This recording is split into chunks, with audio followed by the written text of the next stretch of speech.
Good evening, Final Fantasy Randomizer fans and SpeedGaming fans. It's Duckling Derby Day 4 time. I'm Caleb. I'm in the booth with the eponymous race crew lead, Danny383. How you doing, Danny? Pretty good. I'm really excited. It's been a long time getting here. 8 weeks of boot camp. This is our 4th Duck Derby race in a row. It's our finals tonight, and I'm really excited to see how this all plays out. It's been a lot of fun. These ducks have come a long way. While we're looking at 4 ducklings on the screen, and J-Man, Krellin, Rubes, and Luffy Di Vitale, don't let these duck names fool you. Luffy Di Vitale is the recently dethroned Double Dragon co-op champ with his partner Lord Fizzlebeef, and Rubes recently won the Randomania Tournament of Hope Chaos Rampage tournament. So these runners can go fast and do awesome things. Krellin and J-Man also come a long way. We're going to see them show their stuff. I think J-Man was on the first race I did with Gregory Puff, and Krellin, I think this is the first time I've got the privilege to watch him run. So I'm excited to see what these ducks can do with these 2 loose flag sets. How do you feel about 2 loose, Danny? I mean, if you like opening boxes, they're great. Well, let's look at these parties. Are these parties built for opening boxes? We got Rubes running my favorite party with 2 loose, the Fire Red Double Black. Luffy and J-Man opting into the Standard Fighter Rainbow Comp, but Krellin bringing the black belt along. How do you feel about that?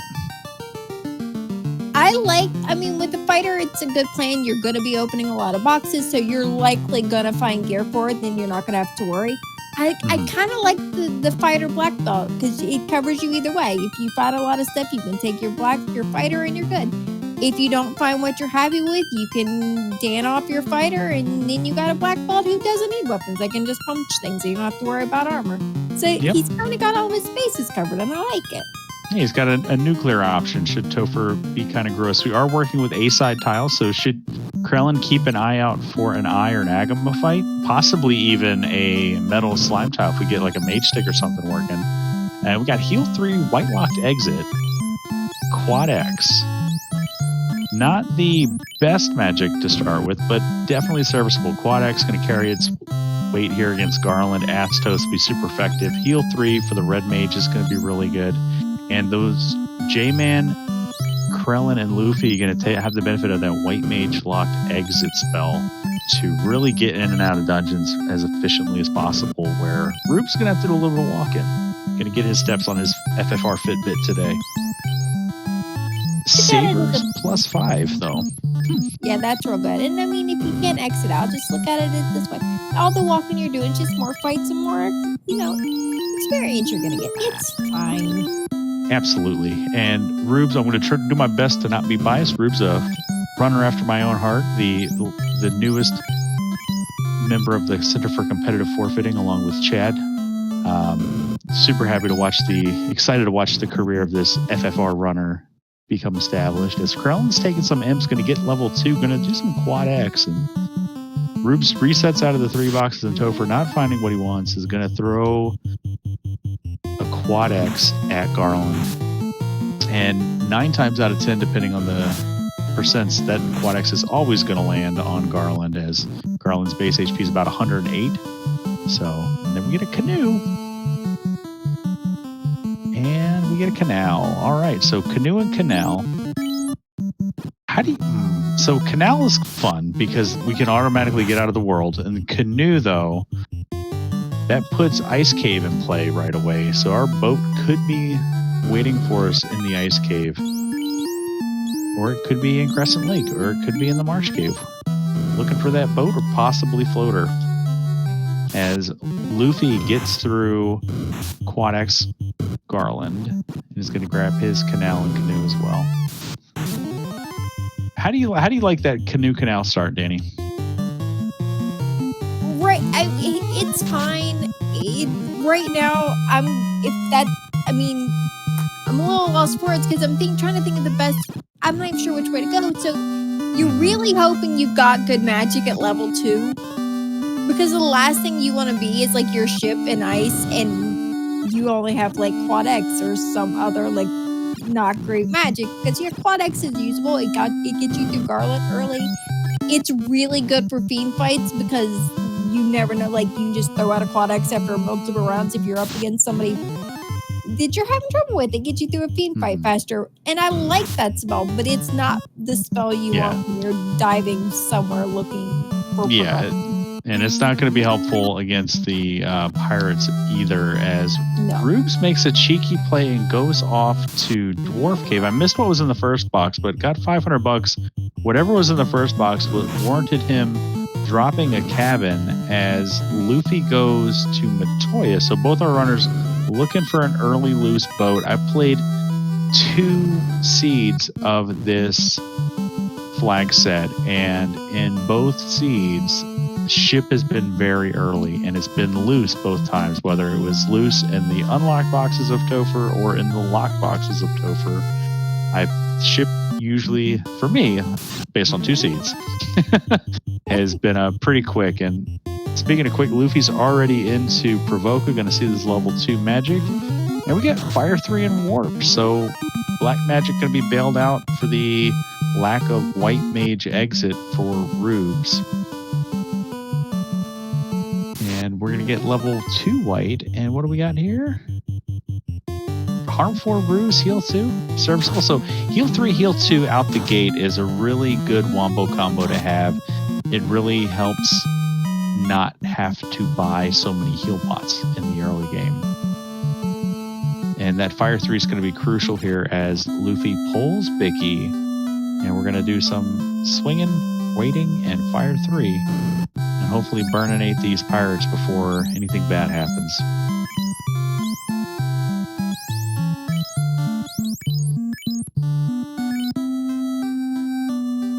Now Krellin into the Matoya's cave.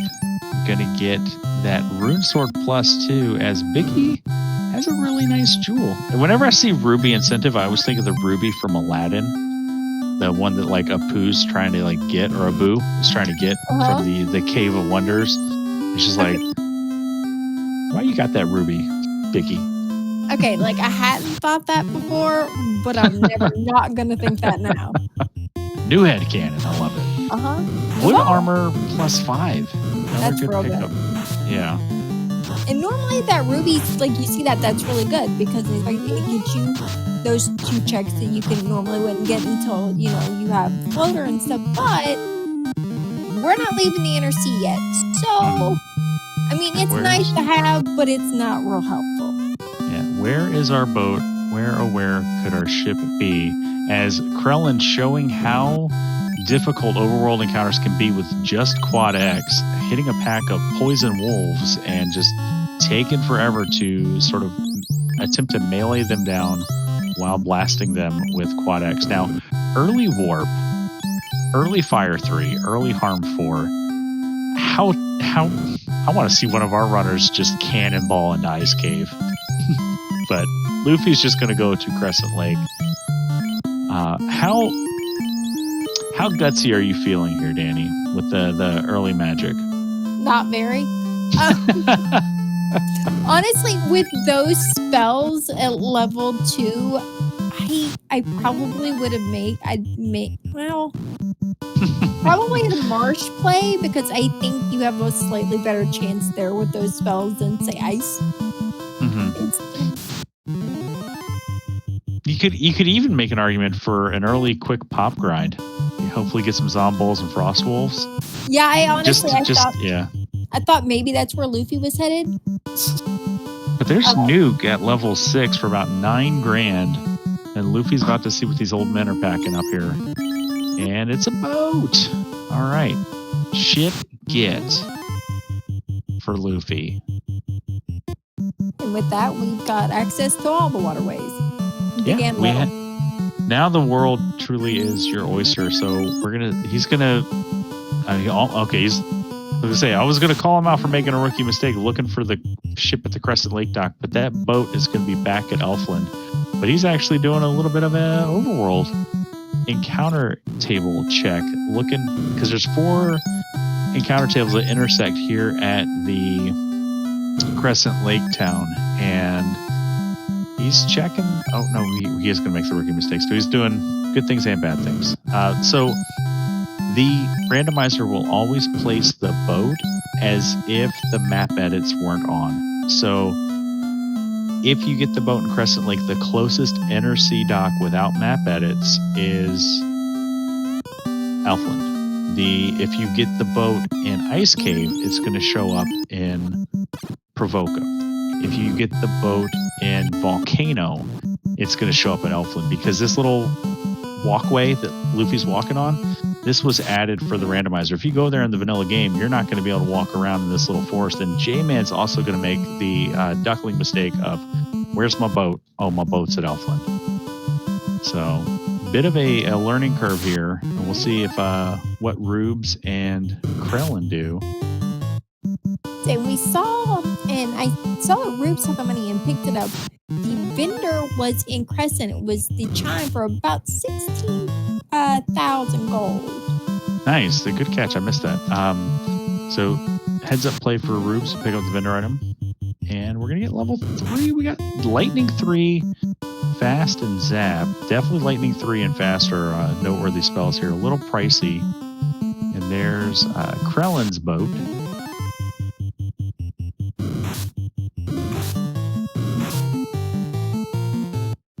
I missed what was the level 3 light. Light 2 in slot 1, which is really good because not only will your white mages learn it, but your red mages can learn it and your knight can learn it after promotion. And it looks like J-Man's going back to Provoca looking for his ship. Bright side here, we're going to reset back. Hey, nice reset there. Back to Crescent Lake. I was going to say, we got a couple levels that look like walking along the way, but Luffy making the play into Ice Cave. Rubes going into one of my favorite dungeons that everyone hates, the Marsh Cave. Big route divergence here. Both incentivized dungeons. Which is going to pan out. Definitely Ice Cave, like you said, is a little bit hairier of a call. It's made a little easier with the level 2 warp we have, so you won't have to make the trip through there twice. So it would make it, like, seeing that would make the decision there for me a little easier. But yeah, Life 2 Cure 4. And Life 2 is red learnable and will be night learnable. Is Rubes working on top marsh and Luffy getting level 6 in the Ice Cave with a down fighter and doesn't have that Life 2 because we didn't go to Elfland. We went straight to the big boy dungeon. And hitting unrunnable Frosties with crack.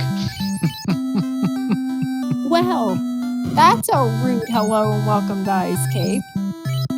So nothing doing here in the top of marsh for Rubes. Gonna reset out and head towards the basement, towards that incentivized crown box. Krellin on his way to join Rubes in the Marsh Cave.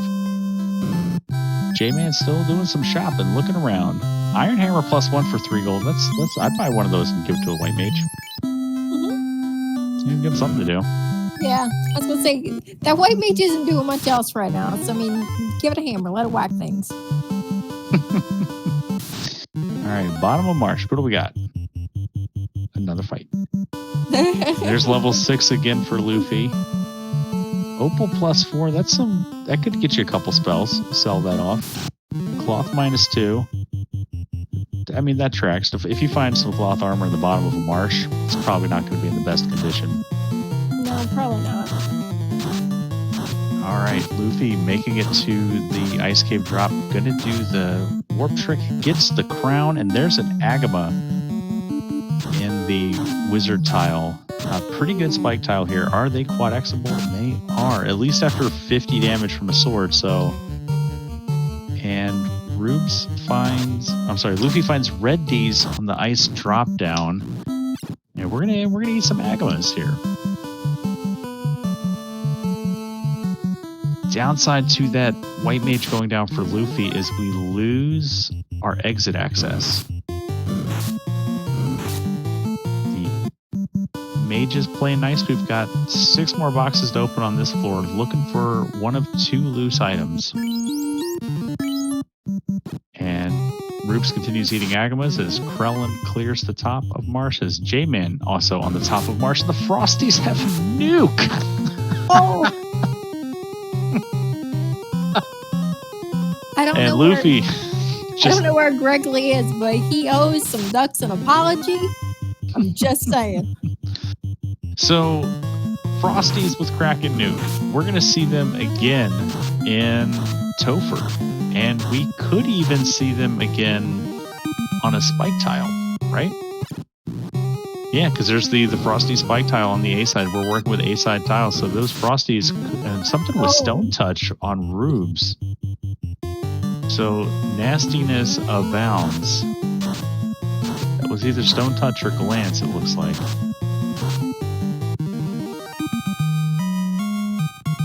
We'll see if Rubes can hold on to his TNT and get out of here. As Luffy's going to go back and try to get that crown again. So, Frosties with Kraken Nuke. Oh, boy. Just rude.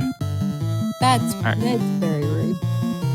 Krellin going to find his delicious Agamas and going to throw some quad axes their way as Rubes makes it out. So, taking advantage of some warp action. I mean, bright side for Luffy, if he makes it through this, he'll have his crown and he can just make his way in that direction to not only do Marsh, but also the crown's winning. Yeah, and we're just gonna exit out and pray that our loose aren't in the remaining 11 boxes. Ooh, that's a gamble. It could pay out though. It's a big time gamble for Luffy in the bottom right of the screen.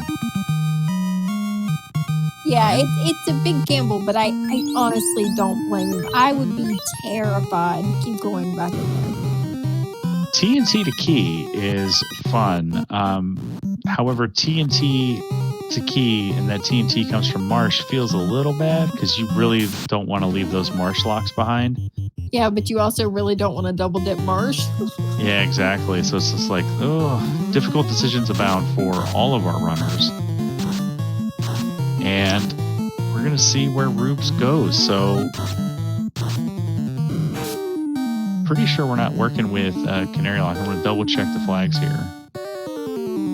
Yeah, I'd say Canary Lock is on. So, interesting that we're going to go to here instead. Well, see, his boat's still, I think, in Elfland, so it kind of makes sense to walk down here, check the key locked here, check the key locked in Elfland Castle, and then boat to Canaria.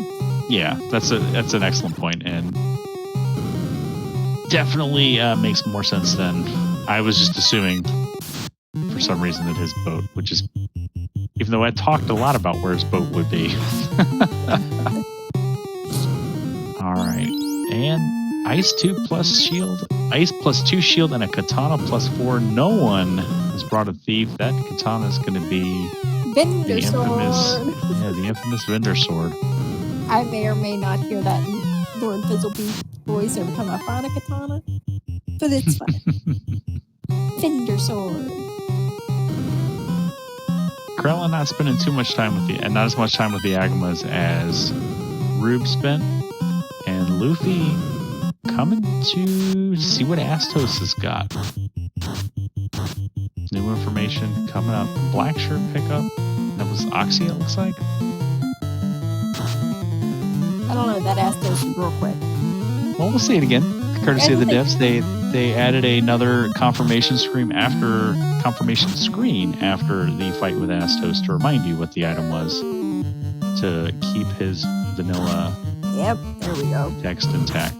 FFR devs, best devs. Mm-hmm.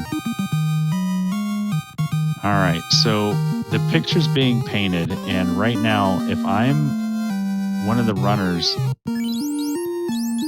I'm either if I'm not Luffy, I'm like, oh man, progression's probably an ice cave. And if I'm Luffy, it's like, progression's in March. But knowing what we know from the 10,000 foot perspective, it's like, oh man, progression's probably at Sarda or the Titans. But it could be here in the Canaria Castle. And of course, when I'm talking about progression, I'm talking about transportation progression. We're looking for the elusive floater to get our airship and gain access to the world at large. Zeus Gauntlet's pretty good. Handy for the early game. And there's a cube for Rubes. So chime and cube right away. Oh no, loose progression in the sky. Here we go. How strong is the Lord Fizzlebeef voice in your head now? Screaming. Go to sky. Incoming windmill slam. Uh-huh. All right, Krellen's going to get his cube, and still pretty sure that Rube's the only one that bought that chime. I have not seen it in anybody else's inventory, but I also haven't been looking. Yeah, and a hello eye tile and temple fiends. The rich get richer, and the Rubes get cubes. The Rubes get cubier. I feel like the last time I was doing comps for Rubes, came up with a lot of bad nicknames. I'm going to try to break that cycle. Yeah, because you found like all the a Reuben delicious sandwich out there. If you never had XCal +5. Wow. This is the kind of seed where you want to find an early tail. You want to find the tail before the floater. And Luffy going to get the TNT here in just a minute and going to find those delicious Agmas. And we'll see if Luffy decides to hang out with Mr. Agama for a while. As J-Man going to sail to the Dwarf Cave.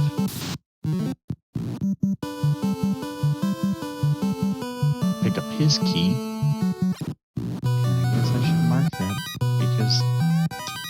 Krellen definitely has a key. All right, so Rube's at the. Oh, did he take out the Hooray Dwarf? He did. All right, J-Man. I was rooting for you. What? Hooray Dwarf, best dwarf. I mean. Darn Skippy. So if you adhere to the Lord Fizzlebeef book of FFR, you gotta spare Hooray Dwarf and talk to it at least 3 times to charge up the positive RNG. I believe you have to crack it open to get all the good luck out. Mm-hmm. You gotta pat him on his head 3 times like a little Buddha statue. All right. Rube's saving a Melmon and gonna go to the Titan's Tunnel. Krellen walking back to provoke. Did we leave our boat here? Where are we going, Krellen? Are we going to pop grind? Krellen, what are you doing? Talk to me, bro. Are we gonna did we lose our boat? Did we not realize where our boat was when we were in Elfland? I wonder if this is. Well, I was gonna say we're going an ice cave play, but it's going on the Greg Lupuff historical tour where we just walk all the way around the interstate. I mean, I can dig it, but sometimes it's safer to go by sea because the encounter rate is a little bit kinder. Flame -1, light axe, and there's the tail for Rube, so the hits just keep on coming, and Rube's ready to talk to human resources, wants to, it's been a rough year for everybody. Rube's doing the working from home. It's like, I've done my time. I'm ready for this promotion. Annual evaluation coming up. Just gotta get that bus ticket. And there's Vanilla Rod. Okay, Danny, we have 2 last places where we could potentially find an incentivized floater. Otherwise, we're dealing with a loose floater, which is particularly mean in a race setting. Now, we have the Temple of Ordeals, and we have the Waterfall Cave. Those are the last 2 incentive locations, one being an incentive location, the other being a main NPC in the robot. But Rubes, with the rod in hand, says, I'm just going to go to Earth. He must be confused and thought you rolled this. I would head, to me, I'm even when I know there's loose, I'm the one who always does incentivized checks first, just in case. Mm-hmm. But yeah. I still have Fizzle yelling, "Go to Sky! That's where it's at. You've got exit and warp and stuff. Do that." But now we've got a rod, and now I hear you. You're like on my other shoulder, and you're no, it's in Earth. It's always in Earth. Go to Earth. So okay. So Krellin was walking back to Crescent Lake to buy those gold bracelets and nuke. So not a. There was intent there. So the gold bracelets are going to be really helpful. I'm pretty sure he picked up that chime as well. So I went ahead and marked that for him as Luffy grabs his key from Merrick. And J-Man. So no loose here in the top of Earth.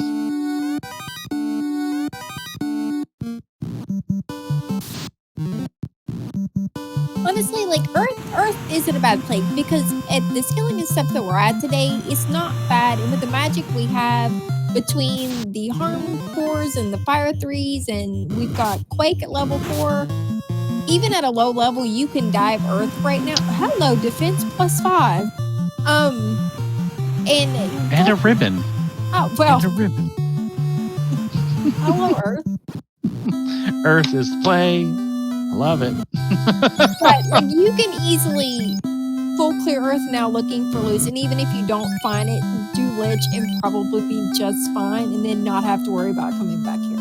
Yeah, it's definitely it's calculated risk, and Krellin's going to go into the ice cave, especially because Rube still. Yeah, that's right. Rube still has ice cave on the table. He has ice, ordeals, and waterfall, and says.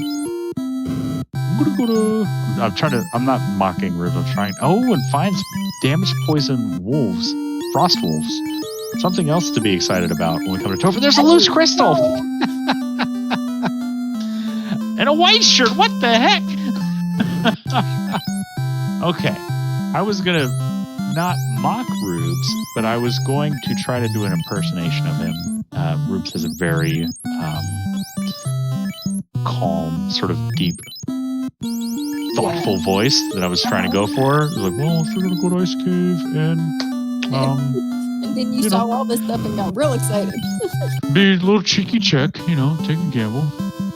And that's a huge play for Rube. So let us count our riches. We've got a loose crystal, we've got a ribbon, we've got a defense sword, and we've got a white shirt. Christmas. That's a wonderful second. I've never seen a better second floor of the ever. Yeah. Other than the time, I think it was Gregory Puff and Cyranus in spring tournament. Both loose items were on Earth too. And Krellin doing the long way check could have used the warp trick here. As J-Man's into the Titan Strove is going to grab his tail. Go to start and get his rod as Crystal is the floater. Loose crystal boy. and Earth the floater. I hear very often Sky provides, but today was Earth. Today is like Welcome back to the Church of Earth Cave. Man, oh man. And Krellin in a better place here than Luffy was in the ice cave. Able to take the red D grind. I love it. Red D's pretty good experience, but the red D's are scary because they punch real hard. But we got those gold bracelets, but you can see Krellin, the fighter, still getting knocked around for over 100 damage, and doesn't feel great.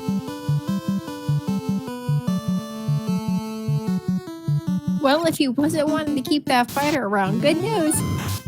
Okay, well, never mind, he's back. Yeah. All right. Rube's heading to. I'm gonna detour. No, he bought the chime. That's right. So gonna hop in the air, and that feels so good. Getting the floater at any point in a scene feels really good. Mm-hmm. finding a loose that leads to floater feels really, really great, especially in this seed where you've already got the tail. You have an X Scout +5. You have like all this stuff, and you can just go fast change on top of that. Yeah, I I think don't that's. know where Rubes is, but he's smiling real big right now. Yeah, he got a little confused ended up in Crescent Lake, and there's and we're gonna go to Ordeals before we promote. Interesting. I mean, it is technically on the way, so don't hate to play. And J-Man into the Earth Cave. Wow. Will he go to Earth too, though? And was that green snakes with cobras with death touch? They hit real hard because that fighter went down with a quickness. Yeah, I'm pretty sure that's cobras with death touch, and that's something that Rubes skated right past. So, and Luffy's gonna get super excited about these eyes he's about to find. And Krellin gonna give us our first look here at the rest of Ice Cave. So Pro Ring pickup's a good find. Maybe so looking at Rubes' levels, maybe he was thinking that I can do Ordeals and get right up to like level 14, 15, so I'm not gonna miss too much, you know. Yeah. Before promotion, because he's right around level 12.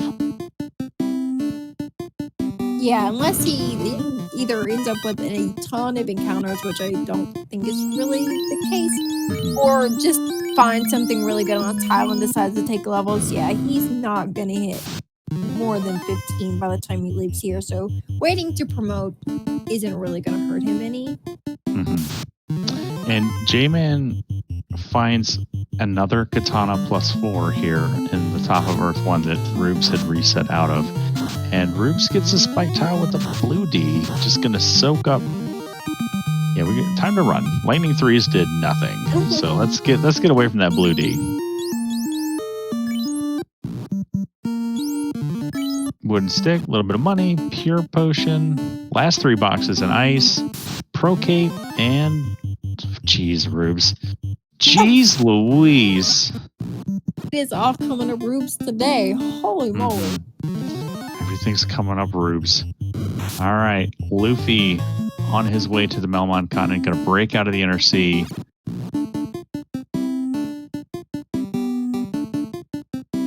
Krellin going back through the loop. Oh, we wanted those red Ds again. Okay. We're going to burn off our quad X's maybe before we exit out. There's the loot.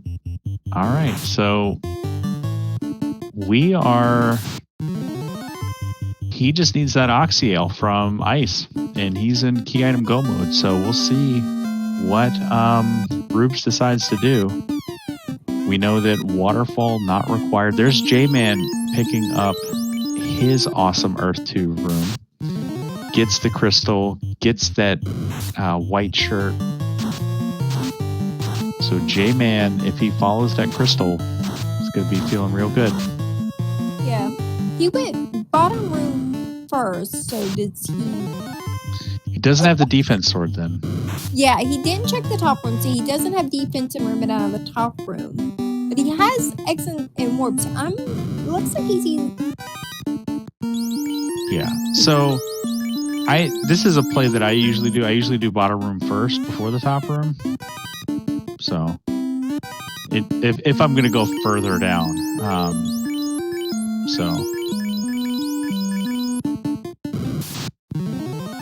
and Rubes into the Cardia Islands. What are we looking for, Rubes?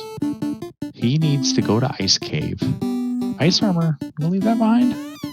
Okay. No. Yeah, we're going back. All right, Luffy gonna pick up his tail. Here, gonna do the little Titan Stroke trick.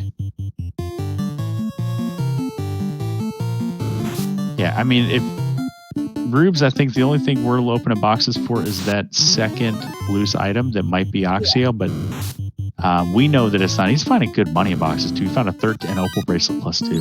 Wow. I found like 40K in 2 boxes between this Cardia Swamp and Ordeals. And now an opal bracelet +2. Rube's on a really good run right now. As Krellin goes into the volcano. All right. A little bit of money.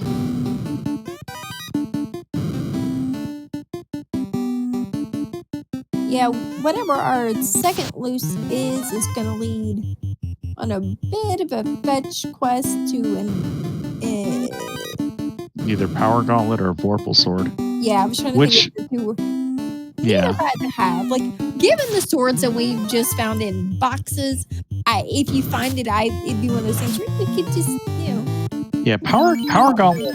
Power Gauntlet would be nice because we have fast, but there's no temper. So temper's either at 7 or 8. Like you want to find temper, I guess it's 7.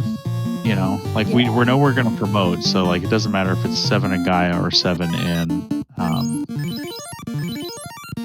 Onrak. But yeah, I think checking out Waterfall is worth it. But yeah, digging around for a loose, I don't know. Or you just slam on the gas and go.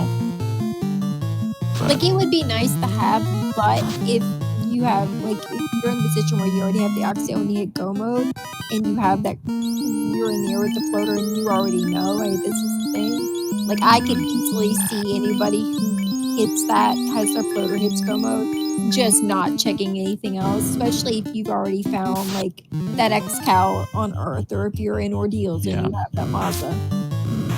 Yeah, and J-Man finding a lot of good item magic here in the rest of Earth. Found Thor Hammer and a Mage Stick. So even though he's only level 8, those 2 items are going to carry him through this. As you see, everyone else's level's a little bit better, crawling around 15. I know Rubes is right around there. Luffy into Ordeals, going to get his loot, and Masa. But J-Man, the only one that hasn't taken even the little mini grind. So, and so Frost Dragon's on the Grey Worm tile. Krellin, did he see the crack nuke? No. There's the crack. Well, he's seen it now. Yeah, didn't see the nuke though. And there's loose adamant in the armory. There we go. We've got both our loose. And I think we had an excited reset out, like, hey, I can come back and get this without fighting those gross frosties. And maybe that adamant is my floater, but we know that it won't be. So there's both our loose. Earth Cave and Volcano. Ugh. That's like 2 conflicting schools of thought, too. Yeah. But we're going to fight the Frosty again instead of going around just opening this box along the bottom.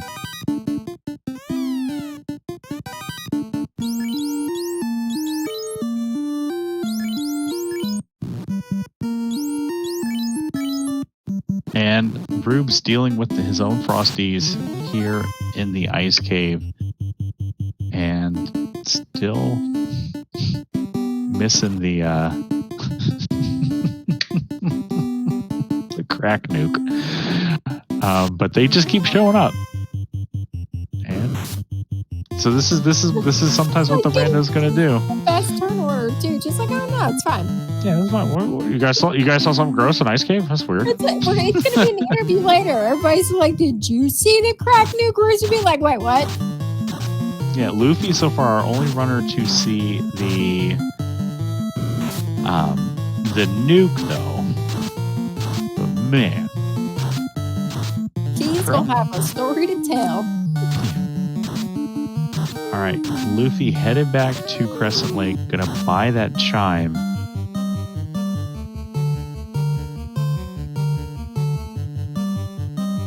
Do we already have the chime, Luffy? Or we're just picking up gold bracelets. He may already have the chime. Yeah.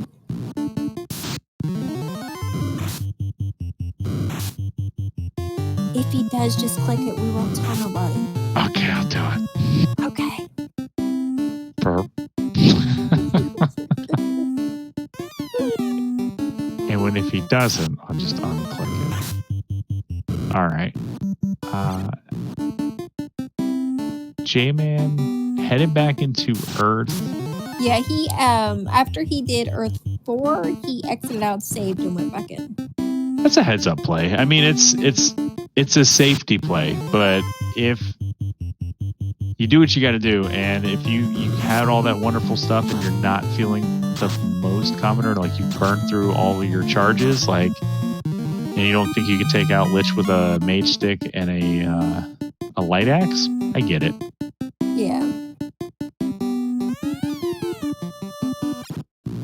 Because he did do that. Like, he did Earth 2, and instead of just going out and saving, he finished clearing Earth beforehand. And I don't blame him. Like, I wouldn't want to go all the way through Lich and have it.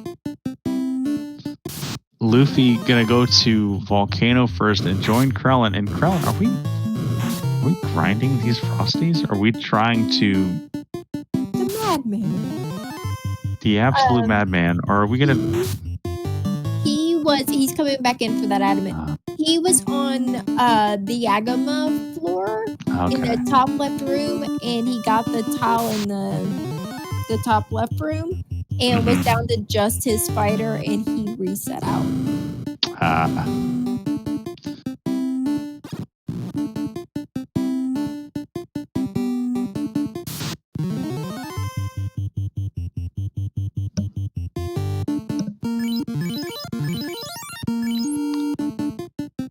I'm so proud of these ducks. They've all come so far. Or the 12 weeks of this duck boot camp into the duck derby. So it's so awesome to see. I'm both proud and scared of them.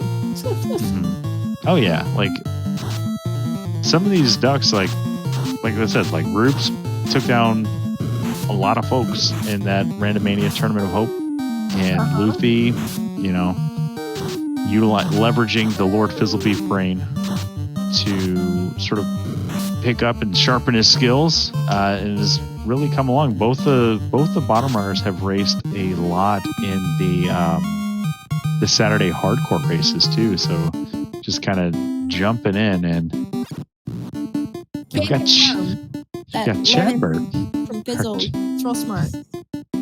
Good way to do it. Chadbert, another member of the Center for Competitive Forfeiting, along with me, Rubes, and Groggy Dog from the Fall League. Always good to see you, Chad. Got a wizard stick. Gotta love when the Rubes, go turn in your dang crown. But if he does the armory here, he's at least going to get the so he's going to get his second loose, and we're going to see Rubes just slam on that gas. And I don't think we'll see Rubes open another box, as J-Man's going to be our first runner to try to light an orb, and it's Lich. Is Lich 1 going to be nice? Can Lich 1 ever be mean? I guess if we got Thunder Poison or Thunder Damage Poison. I mean, Blaze Lich. Rare. Well, Lich didn't even get to show us what he could do. Nope. Rubes sees, oh, look at these Frosties. This is pretty good experience. They probably don't even have anything mean. Oh, turn order. Yeah, he's going to get this. I mean, meanwhile, Luffy's 1,000-yard stare on these. There's the crack. No. Poor Luffy.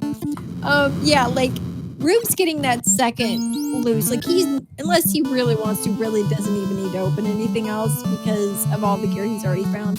There is a second ribbon on the Agma floor, though. So, like, if he just checks, like, a box or two on the way, he'll get that. But I would be shocked if he opens another box. I think Rubes is just gonna just get on his horse. Luffy got his adamant. He's like, no, we're warping out. We're getting out of here. Me and my black mage gotta go. All kinds of PTSD, just stares and has flashbacks as those cracks, Frosties came out. And just fighting to stay alive with his Ocho, and takes it down. And Rubes makes a liar out of me and opens a box. Rubes, what are you doing? Stop opening boxes. Just get up and go, as Krellin taking on the carry. Oh. Okay, Rubes. Now stop checking boxes. Please stop. Rubes getting that good luck. Yeah, Rubes is going to keep pushing that luck. All right, Fire 2 coming out from Carrie. Krellin up against the wall here. I wouldn't mind a cheeky Quad X here. Might be a strong play as J-Man's going to get the biggest happy dance in the world after he opens these boxes.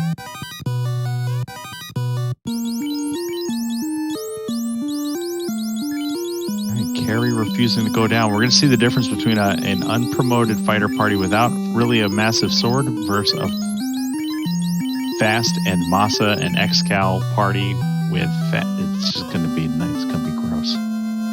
Poor Carrie never knew what hit her. There's 675 damage, but Carrie takes out one of the black mages there, and Krellin's still getting soaked up with fire too. But Rubes gets it done as everybody's converging onto the volcano. J-Man's going to get on his horse and get in the air. Krellin adopting chip damage here, throwing black shirts, and Carrie, insult to injury, throws out a sleep. I think it's time for Quad X, and so does Krellin. Going to fire off another heal too, and there's Rubes' go mode with the Oxyale from Astos. Quad X, not good enough. Keep going with the chip damage.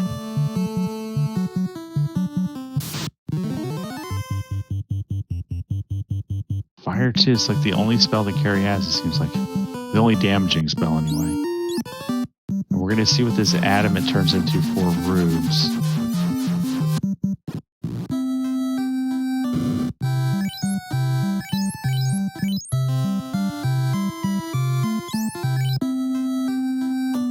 J-Man picks up the chime. I missed what the adamant was. It was the Vorpal, so Rubes officially now has all the swords. I'd like to see him get a sun sword. It's round, nice rounds. And Krellin still fighting against Carrie here. Carrie throws out lightning too, and we're not in a good place here. Maybe I would say maybe he has that wizard stick. That wizard stick could be huge if we use that on Carrie. Carrie is susceptible to the status element. The wizard staff inflicts the status element of confusion, and she'll cast fire on herself. It's pretty thematic. She keeps burning herself, walking into the walls of the volcano. In my head, it's one of those things where it's just like she's hitting herself. She's Carrie, slamming her. Are you getting yourself? Slamming her head into a stove. What? Chip damage gets it done as Krellin Zeus gauntlets his way through a Carrie 1 fight. Good fight there, way to not give up on that. And I was going to say, it might be time to leave that black belt down, but we're going to wake him back up. And Luffy's still opening boxes because we haven't gone to Earth yet. And Earth 2 was the big brain play. Earth 2 was so we reward you for checking this floor plate. Have all the things. Yeah, that's normally like a last location. Especially like the mentality of the runners like that were around like when we came into the community about 2 years ago, Danny. Like, yeah, Earth first was such like a minority view. It was always chest density, chest density, chest density. And there's something that happened, I think, when the randomizer switched to the version away from the version 2 logic. And something about it, like, I mean, granted, 9 times out of 10, like, sure, the probability play is going to be the thing to do. But we saw it all last spring tournament in 2020 with how many times did loose items end up in the Earth Cave? Pretty sure every week I've played, especially when you rolled it. So, I mean, but I've also played it where like your loose lands in a very dense location, like the Sea Shrine. That's where we saw it in the play-in race for spring tournament. There was there's a loose key on Kraken side, and then the loose cube was in TFC. Sure, the race. Like that has all like the hallmarks of a Plando, as Luffy taken on Carry 1 here does have the Masa that Rubes has found in Ordeals, and Rubes working on Lich. there was a hit for some damage. Rubes did the thing. Luffy did the thing. We've got orbs lighting all over the place. Yeah, I'm not gonna lie. I've rolled a lot of really awful scenes. I usually feel bad about it. But that play-in race with the key on Kraken's side that everybody got and then just left, and the cube just sitting in TFC the whole race, I'm a little proud of that one. Those, like I said, that's like a plando. Rube's going to go to the waterfall, though. Has deduced that it's going to be some combination of herb, bottle, or slab to the power gauntlet. That is, to me, that's not worth it. No, if it didn't include the slab turn-in, maybe, but the slab turn-in is a lot of going places and walking places, and it takes some time. Yeah. I get it with temper being a high level. Oh, no. Luffy's going back to ice. Oh, that feels bad. To double dip a place that you orphaned out of. Yeah, before, like when there's still like incentive locations on the table. It feels bad, especially that since we know that what he's looking for isn't there. However, if I was him, I can't say I would. Like, that's a play I might make. Because anytime when there's a loose and you don't know where both is, it feels awful leaving any place with boxes unchecked. Because you just have this awful feeling that whatever it is I'm looking for, I left there. And maybe it's just me, but I feel like maybe it was advice from Trenton when I first started racing. Like, when you orphan a location, like, and you orphan boxes, commit to it. Because going back, like, the odds that it's there aren't very high. And going back costs you so much time, especially if you've already got the incentive item out of there. And we know right now, like, this isn't the play that he needs to be making. I learned in the Fizzle School at FFR that when there's loose, if you go to a location, you full clear it. Like, you don't leave anything unchecked. That way you don't have to worry about, like, oh, well, because if you, like, skip 1 box, 2 box, chances are being there are probably pretty slim. But that is not a risk you want to take. And I think maybe the strategy is different in a 1v1 versus a group race like this. But Rubes gets lucky, and it's the slab from the robot. So at least it's slab into either bottle or herb. You want to see slab into bottle. That way, like, you can kind of just proximity route everything into those checks. But man, that could have been really nasty if it was like the bottle to the slab or the bottle to the herb to the slab. Blech. But Rubes into the Sea Shrine. I'd imagine this is going to be go mode unless he thinks he can press his luck. But we're not doing mermaid side, so that's a good start. Yeah, he's got a Mazda, he's got a Vorpal plus that's 2 or 3. He's got an X-Cal plus 5. He has 2 ribbons. He's got all the gear. Like, he's in a really good position right now. Yeah, like you could nitpick. Like his armor could be better, but ice armor is fine. Like, you're gonna. And does J-Man know about the white dragons?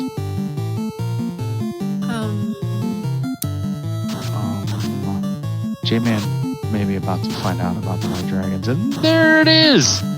Well, hey, now he knows. Yeah, the more you know, J-Man.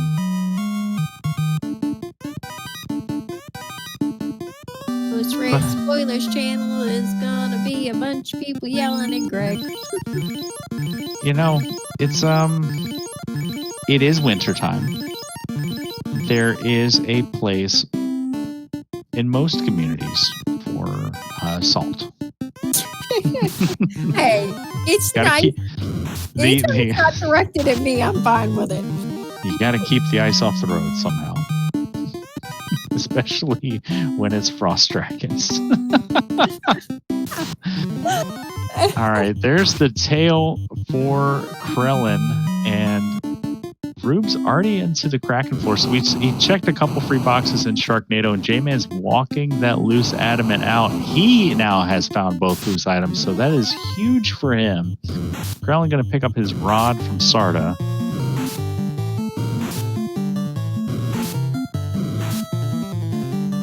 And, oh no, stun touch.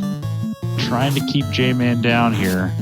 There's like a 25% chance that the fighter will wake up every round. You want to see it with good... Oh, there it goes. Apparently his fighter was just a wee bit sleepy. And Rube's pulling Kraken. We're going to open up with fast nukes and swings. 3 hits, 282 from the Masa. Nuke fires off for 3. Good night, Kraken. So less than vanilla HP Kraken, and Rube's going to light his 3rd orb after the siege roll fight. And Luffy headed back to Crescent. Oh, he's going to buy the cue. He's going to buy the chime. Hey, we already had it marked, though. Oh, is Luffy going to go to Sky? It totally wasn't marked. We just marked it. Shh. Oh, yeah. I'm sure nobody saw that. Don't go back and look at that. Krellin making the play going to Earth. Luffy, I have a feeling Luffy's hears the voice of Lupita's favorite burrito. Sky. And it will be his undoing as, unfortunately, like, well, what could Luffy find in Sky that could help him? He could find another ribbon. Oh, wait. Where are we going, Luffy? Okay, Luffy, I don't say this often. Don't listen to the Fizzlebeef voice in your head. Where are we going, Luffy? Oh, we're going to turn on the adamant. Yeah. And boom, boom, boom.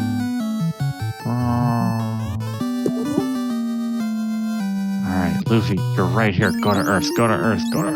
Yes. Okay. Cool. Cool. Good job, there's Bottle. So it's working out for Rubes. I feel like I've said that 8 times today.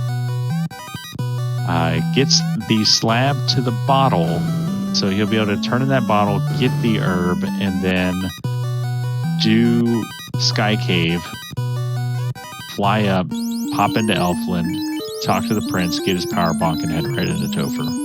Yeah. It's pretty much set up for optimal. You could even, do Sky before you do to Gaia, but I guess we're still looking for Temper.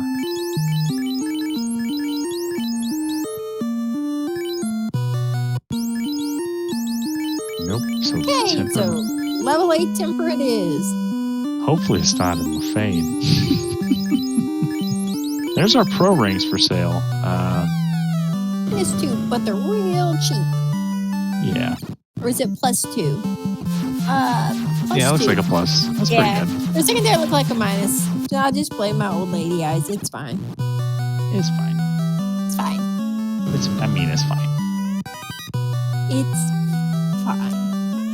Rube's not interested in checking level 8 magic. Says, no ma'am. If Temper's level 8, I don't want it. I'm about to get a power gauntlet. Yep. But first, here's some marsh or pond herb. As Krellin's gonna get the defense sword and ribbon and just be like, wow, this is a pretty good floor so far. But wait, there's more, Krellin. And Luffy's onto the big boy floor too, so Let's go say Luffy right behind him, getting all his Earth 2 goodies.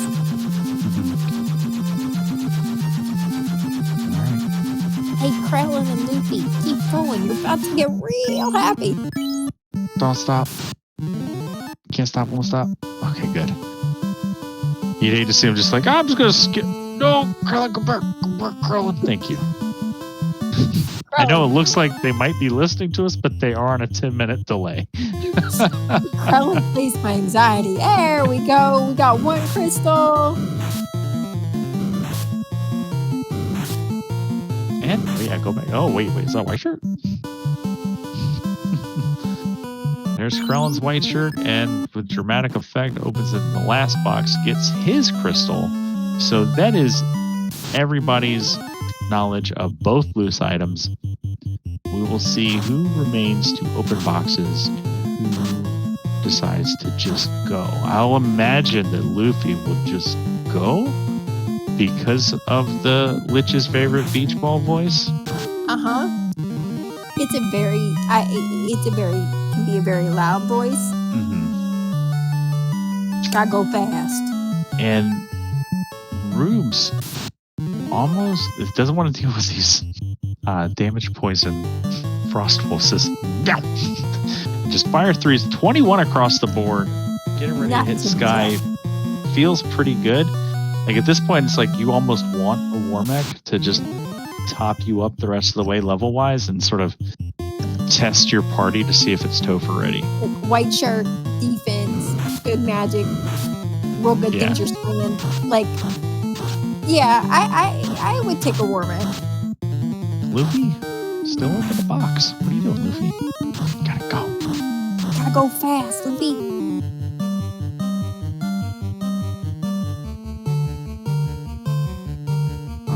Krellin beats Luffy to the vampire because Krellin wasn't opening boxes. So, all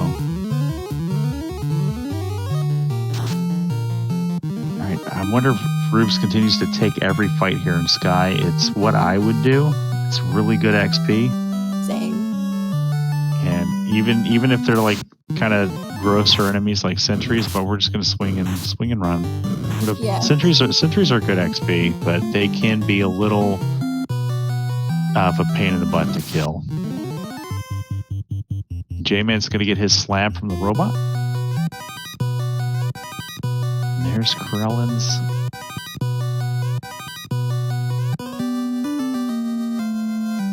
Mage stick. Right. I saw the M. I was like, Masa, he's not in ordeals. Yeah. I am confusion. All right, let's see if we get your robots in chat. If you want to see a robot friend. Double fighters, more good XP.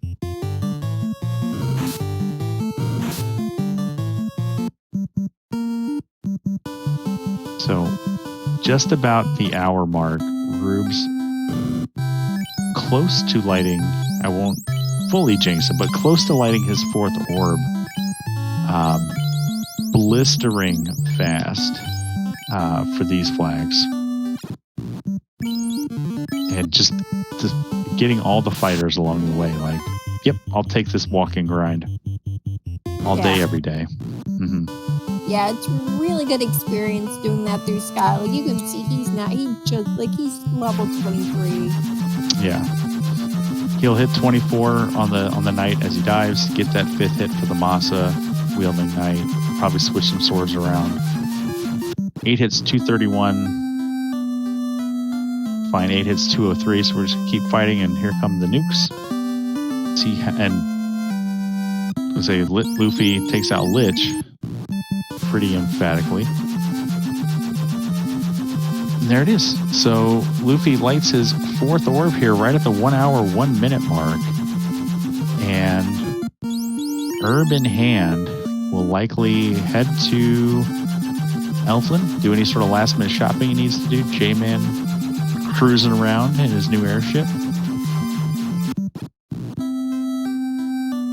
Krellin taking out Lich. Turning in this route, it's smart idea one because, well, you get the power bonk, and having the bonk and defense on that fighter is really good. Yeah, and especially, life too. I would say, especially because you can get life 2 on that fighter. Like, that fighter just, it's real nice right now. Yep, and you can kind of move the pro ring around. So ribbon and a power bonk, you don't need to have that pro ring equipped. Don't have a ribbon. Equip your pro ring and not your bonk. If you got a ribbon, you get rid of the pro ring and equip your ribbon and your bonk. Get those F's in chat for Luffy finding the floater. F for floater. Krellin also coming up on getting his floater as Rubes is diving. At least they're runnable this time. At least the 4 Frosties are runnable. So there's that. Chat asking how many Rubens does Rube have? 2. And there's, get those F's in chat for Krellin's F loader. And there's a vanilla phantom tile. That's fun. It's like we play so much with like either shuffled A side or even B side tiles. Like probably more so the fact that we play with the B side tiles than anything. Whenever you see a phantom tile, you're just like, what? What are you doing here? You're not in this game. So it's like seeing an old friend. It's nice. The one Seed of East Flags I played last week, it had a phantom tile. That's not where it was though. But I did do the wait. It's been a while since I've seen this tile anywhere.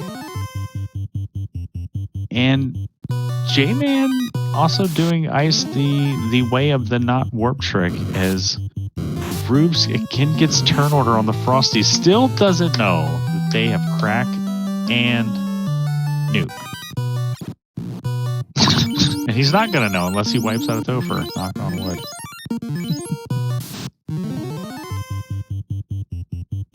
Oh, man.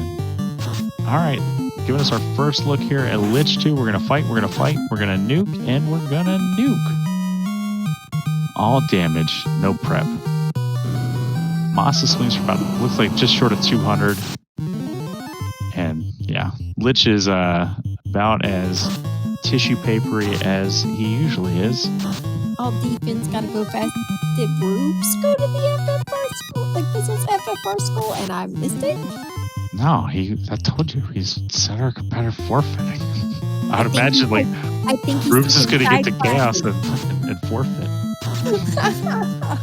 Well, you forget, Danny, that I also was, I took a correspondence course in Lord Fizzlebeef's School of FFR. Along after with my cooking classes. All right, Carry 2. Now we're going to fast and dump some microwaves onto Carry as Krellin promotes. Carry opens with Fire 3. That's fine.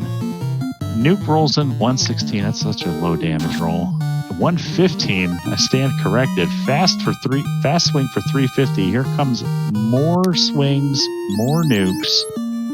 Carrie should not survive this round. Yeah, there she goes. Yeah, Fizzlebeef actually did commentary for my very first race in the community during Spring Tournament 2019, and afterwards kind of reached out to me on Discord and shared some feedback following my run, and I was pretty flattered by that. I also didn't know who he was, so I was like, who's this weirdo messaging me? That's how I learned too. I couldn't figure it out. It's like, hey, you need help? Sure do. Thanks, buddy. But he did comms on your first race, and I tracked your first race, and boy, did your lack of saving items and not using them when you had them make my nerves, my anxiety real bad, Caleb. What if I told you I still do that? Yeah, I know. Watching the race it's a little nerve-wracking, not gonna lie. Saving takes too much time. As Krellin finds the opal bracelet in Cardia, J-Man's cleaning up the ice cave, going to get his crown into Oxyale, and Luffy cleaning up Sky Tower, getting fights along the way, employing that Lord Fizzlebeef correspondence course that he's currently taking, the online course. You know, obviously social distancing, you can't go to brick and mortar Lord Fizzlebeef school, you got to take it remotely. As Rubes pulls Kraken 2, this could be Kraken 2's the beginning of the hard part. And you see why? Opens with Nuke, drops everyone to a Neeg but Biff. And I imagine we switch now to damage, but we're gonna mix in a heal 3 and a Quad X. Cheeky Quad X. Might be time to switch that Masa to the fighter after this fight. And there's a Bane. We lose the Black Mages. It's time to get those swords swinging. Masa 3 hits 197.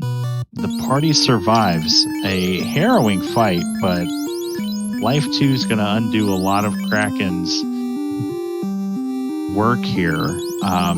It's definitely time to, I would imagine, to switch that sword. Turn that red wizard into a spell casting machine.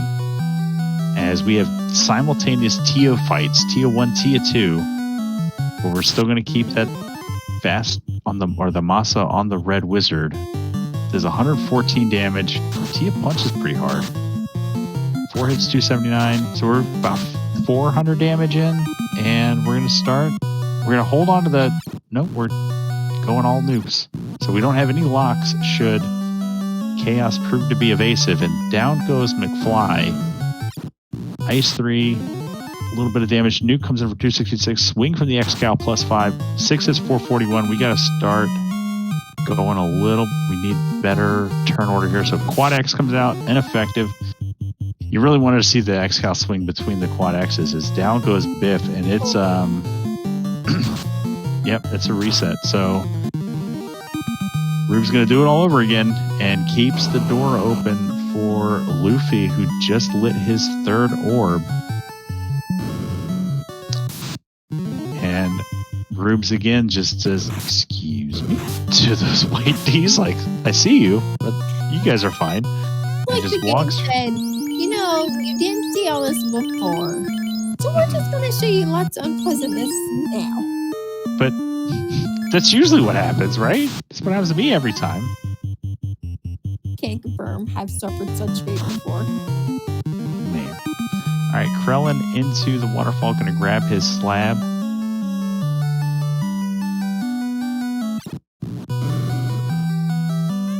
And Luffy should have the loot because we did ordeals. I don't think J-Man or Krellin have been to ordeals yet, and they're menuing too quickly for me to kind of spy their loot. All right, Whether or Roots, not I they have it. appreciate you there on the screen for a second, but you're not the one we need to see. Like they're menuing too quick, and then Roots just stops on his screen. Yeah, Oh, wait, so darn it, I missed it. I like Krellin does not have the loot. Okay. I didn't think so, but it wasn't 100% sure. It's also tricky with the auto sort menu because usually your eyes just go to top left on the menu screen and throw you got it. Throw in the instrumental Sarah flag, and it's like, where'd it go? Don't know where it's at or what it's called. Right. I still love that flag though. There's the Frosties and gets by him again. Groups luck, best All luck. right. J-Man gets the crown. That's his Oxyel in disguise.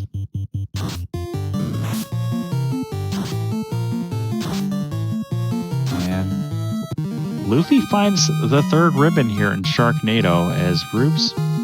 Did Rubes see it finally? Rubes reset out of Topher. I was too busy looking at the other runner's screens. Yeah, I didn't see what either bounced him out or caused him to reset out. Mm-hmm.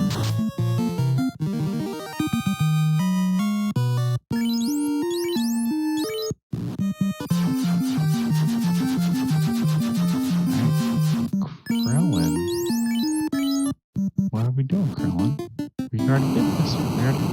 We're Krellin's preparing for a black belt grind. Looks like gonna start lowering everybody using the lava here to slowly melt his light warriors. Very safe way to get that party ready for solo grind.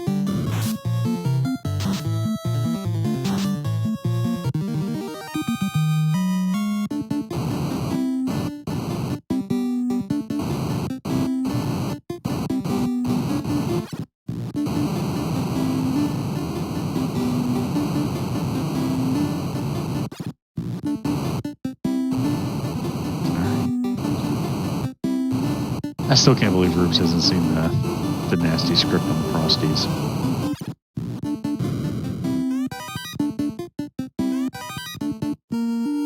There's always that one runner in a race who just doesn't see the awful thing that something has. Well, there's the crack. Oh, He's like, oh, that's gross. They have crack this whole time? yeah. I missed that. Wait till you find out they have nuke too. All right, Luffy 4 Sorias. So it looks like Rubes is here on a different encounter table. So, because he did not see these Sorias on his first dive. J-Man's still opening boxes. As Luffy looking to light his 4th orb. If Rubes doesn't kind of stand up on that gas pedal, gonna be in a little bit of trouble here. It looks like Luffy's either taking a bio break or we're looking at a PowerPoint presentation.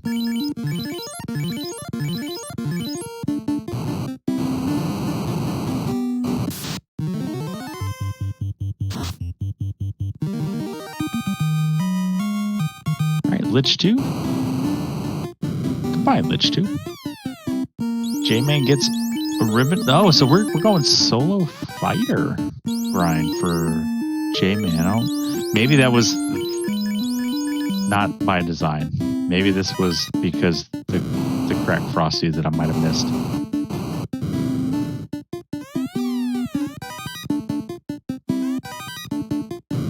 J-Man gets the golden ticket to kill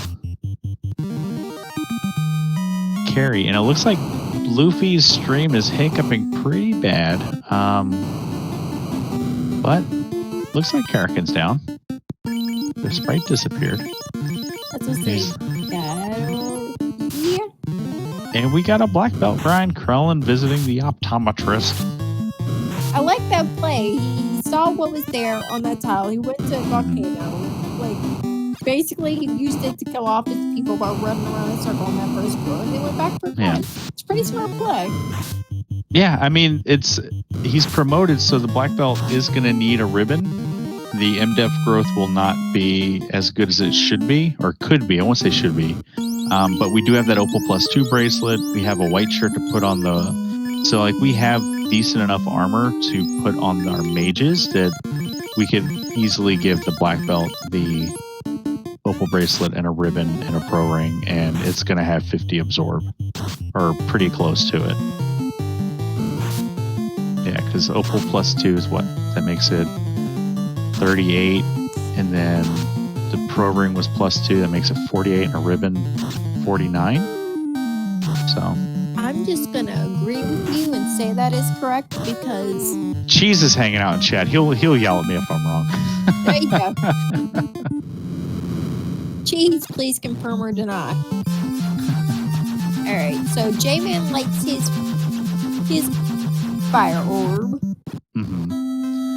And Luffy raiding boxes. In go mode, there's some kind of gear insecurity here. And there's the switch to the Masa for Rubes. Heads up play there. Make the adjustment. We gotta kill this Kraken fast because Nuke's gonna come out, and we're gonna dump fast. We're gonna dump nukes. We're gonna try to get as much damage out of these black mages before that nuke rolls out from Kraken. First nuke comes out for 151. Big swing there, 6 hits, 528. Nuke comes through, and this time, first time everyone survived. This time only the fighter and... Oh no. Oh. Okay. Oh no. So it feels real bad to move that Masa now. Is still swinging the Vorpal, so Bane's going to be free as long as we get turn order. We're okay. So we got there. Yeah, the Good job, Kraken. McFly. Yeah, Kraken didn't have a ton of HP, but we're still not out of the woods yet because Tia, spooky, scary.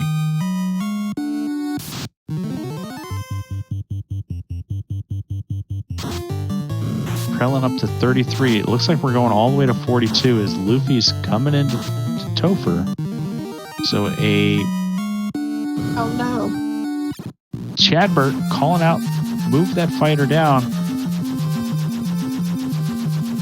I like leaving the fighter on the top slot, just emphasize defense, because if that fighter is being targeted by melees, it's fine if we have evasion cap.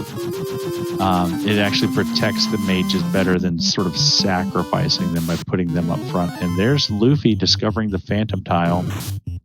Those nukes just aren't rolling right.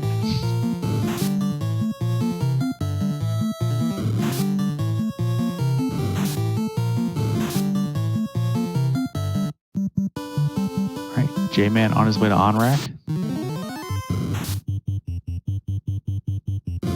He did the ground turn in, which has the ice seal. All right, Nuke's coming out. And we're through. So we're going to get our first look, potentially, at Chaos. And Yeah, we're going to... Black Belt just hit 37. So once he hits 30, he's going to just punch all the things. Mm-hmm. All right. Now we move the fighter down, we make some adjustments, throw those black wizards up front. We're going to fast, we're going to fast, we're going to defense sword, and we're going to invis 2. Opens up invasion, evasion comes out. This one stack is 6 across the board for everybody. Fast comes out, defense comes out. That fighter is halfway there. Swirl is not a good thing to see. That's non-elemental damage. Means we cannot resist it. Time to switch to nukes. And heal 3 is Ice 2 is going to finish off Doc 0. Nuke comes out for 163. Masa swing. Was that 353 or 853? Either way, decent swing there. Might want to... We're out of lock 2s because that was nuke. So we're going to switch to fast. And we're going to... I would love to see some evasion still pile on. That fighter is still very susceptible to crits. 6 hits for 30 damage. So lots of absorb here. This is a Vorpal Chaos for sure. Krellin finishes his grind. J-Man on his way to C. And we're going to start utilizing Power Bonk. So... And fight and waits. Okay, so swing comes out. 9 hits, 369. Chaos with Thunder. I want to start to get some heals. Chaos with Fast, that's fine. 9 hits, 345. We've done about 1,000 damage. J-Man gets his 3rd ribbon. 8 hits, 192. And we're gonna use that other defense charge. Confirm that Biff is safe, and we're just gonna keep spamming heal 2s. Yeah, this is the one downside to not having a white mage. Not having access to that low-level Cure 4, but now we got to look for that crit loop. 8 hits, 192. And a crit loop not on a spell list, and there's... Oh, no. That feels bad. That feels so bad. But Bruce says, all right, fine, I'll get some more levels. Just sort of work through his frustration. As Luffy now takes the lead in C, on the C floor rather, as Krellin and J-Man both in the C shrine. Working on their C orb.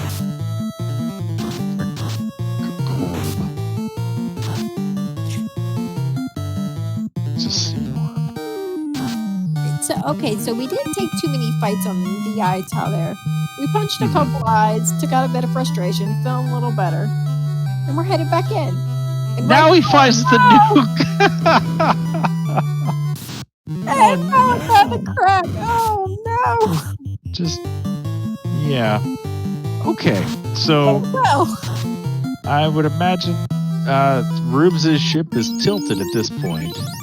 Oh, it's tilted so far; it's taken on water. It's very undecided. Because everything just went so well for him early game, and this is just this is a little heartbreaking to watch. Luffy on to Kraken 2,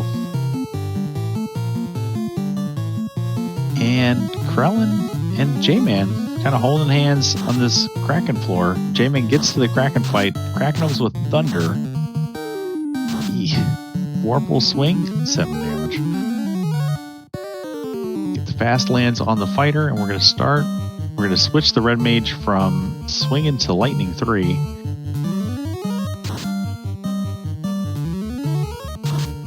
Nuke comes out from the black wizard Adam. Kraken, I don't remember Kraken having this much HP. No, he's So this pushier for Rubes. Yeah, so next damage should take it out for J-Man. And there's a big hit for Krellin against Kraken too.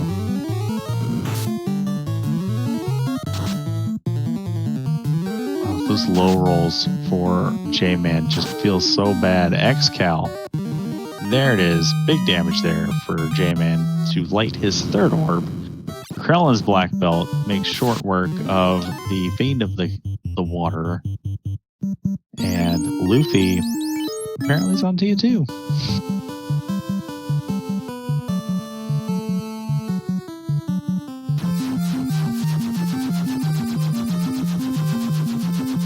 Alright, so the upside here for Rubes is he knows what this Topher has. He should know how to prep and close this out. Luffy's still working with some uncertainty.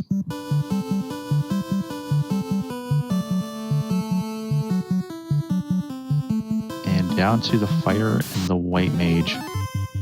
Krellin translates his slab. Oh my gosh, that black belt with a defense and a bonk. Mm-hmm. Yeah, that black belt's... Oh, Topher. When Krellin hits Topher, he's going to be fine. He's going to be real fine. Yeah. There's the bottle for J-Man.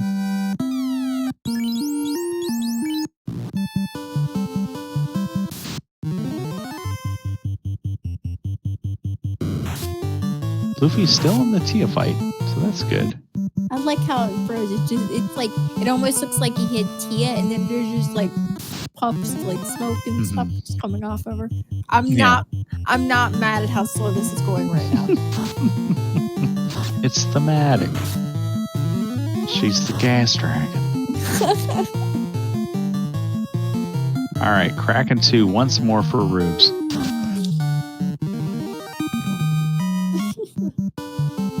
And down goes McFly. Nuke's flying 352. That's a good nuke.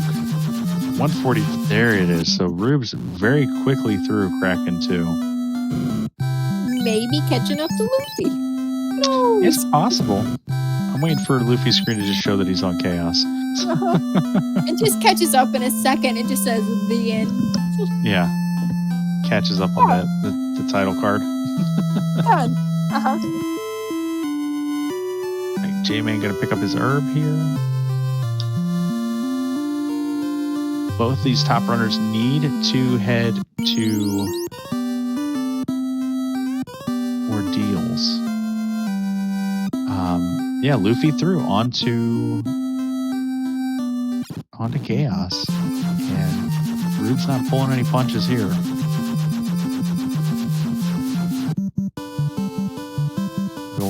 Getting everybody fasted, holding on to firing those nukes. I was wondering if we we're going to hold on to some Lock 2 charges as Luffy finds Chaos. And things are happening. Oh. Cheeky cake. Chaos doesn't want it. That's rude. J-Man and Krellin holding hands here. I love it. Krellin, though, like, watch out. That black belt is just going to murder everything in its way. And Rubes, by the skin of his teeth, gets through that Tia fight once more with a fighter on a knee. 60-some HP. Terrifying. And Luffy's party looks very susceptible to that nuke that Chaos has in the chamber. Unless that's what put his party in that position.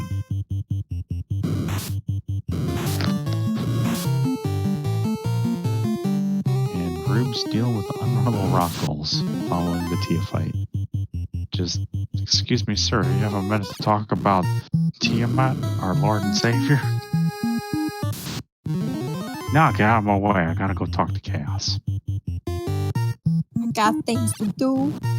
I gotta go. And how do we make any preparations for this fight? And there's the nuke from Chaos. And the fighter survives.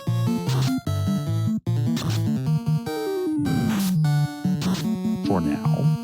We'll see what happens. As Rubes reorganizes his party, Chaos doing chip damage against Luffy. And here comes Rubes. Going fast and fast. Defense and white shirts.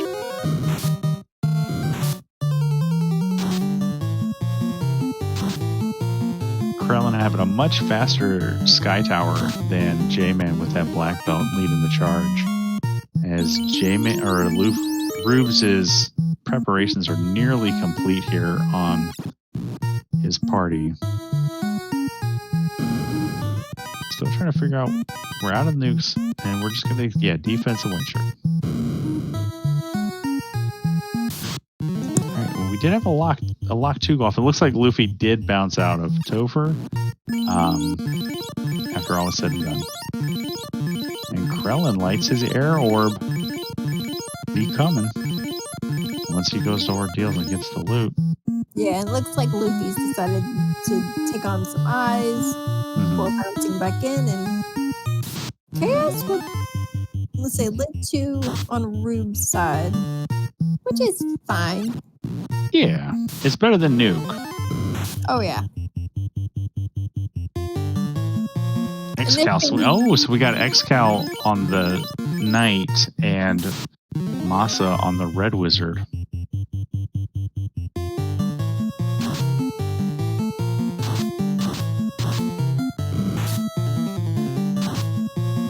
There's a nice backup stress there. Double melee. 7 is 462. Pretty good swing there out of the X-Cal. There's a Thunder from Chaos. I don't know if we saw that before. Switching to heal 3s for the Red Wizard. Another nice hit. 7 is 411. We gotta be getting close. Ice 3s coming in for about 50 damage. A little bit of chip. Keep them coming, and we're gonna swing, and we're gonna... Yeah, another heal 3.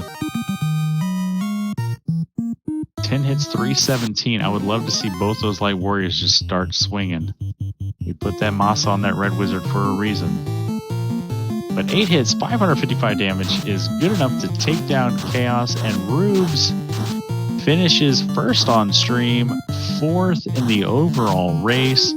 Get those GGs in chat for Rubes with an official Racetown time of 1 hour, 29 minutes, 50 seconds.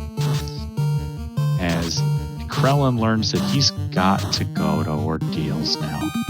Hey, Caleb, do me a favor. Danny. Click done on the tracker, because every time I go to click it, it moves on me. Nice. Did it. I go to click it, and it scrolls up. It's playing tricks on me. Luffy utilizing the Krellin tactics of just walking around in lava.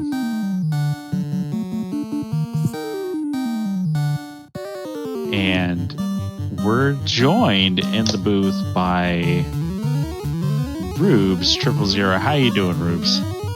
GG. Hey, how's it going, everybody? Thanks, GG.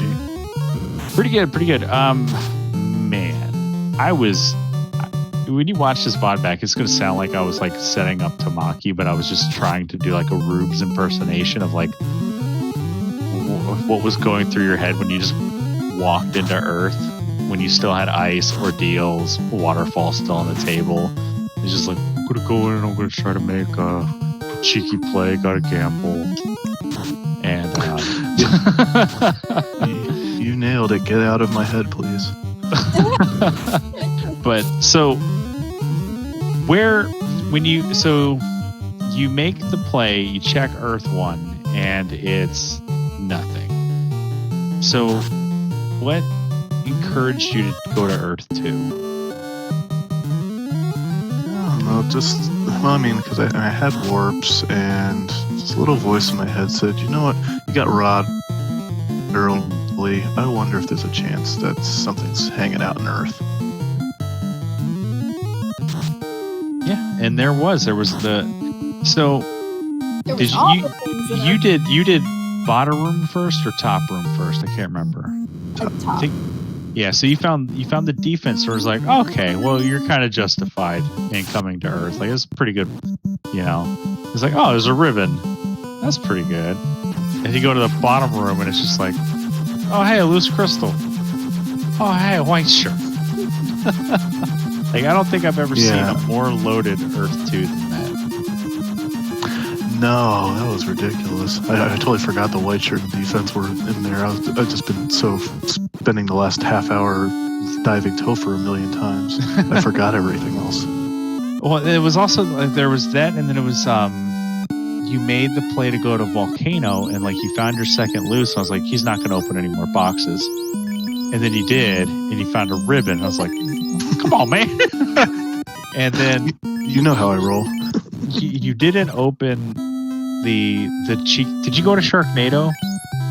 I think I may have checked the free box. Okay.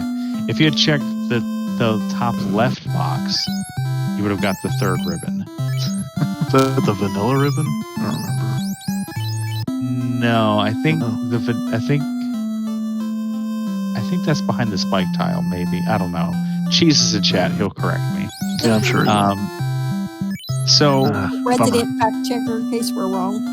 The other thing that was pretty remarkable was you went to Marsh. So like you and Luffy kind of jumped ahead a little on stream ahead of J-Man and Krellin, but you went to Marsh. J-Man and Krellin followed you to Marsh. Luffy made the cheeky ice play and immediately found Frosties with Kraken Nuke.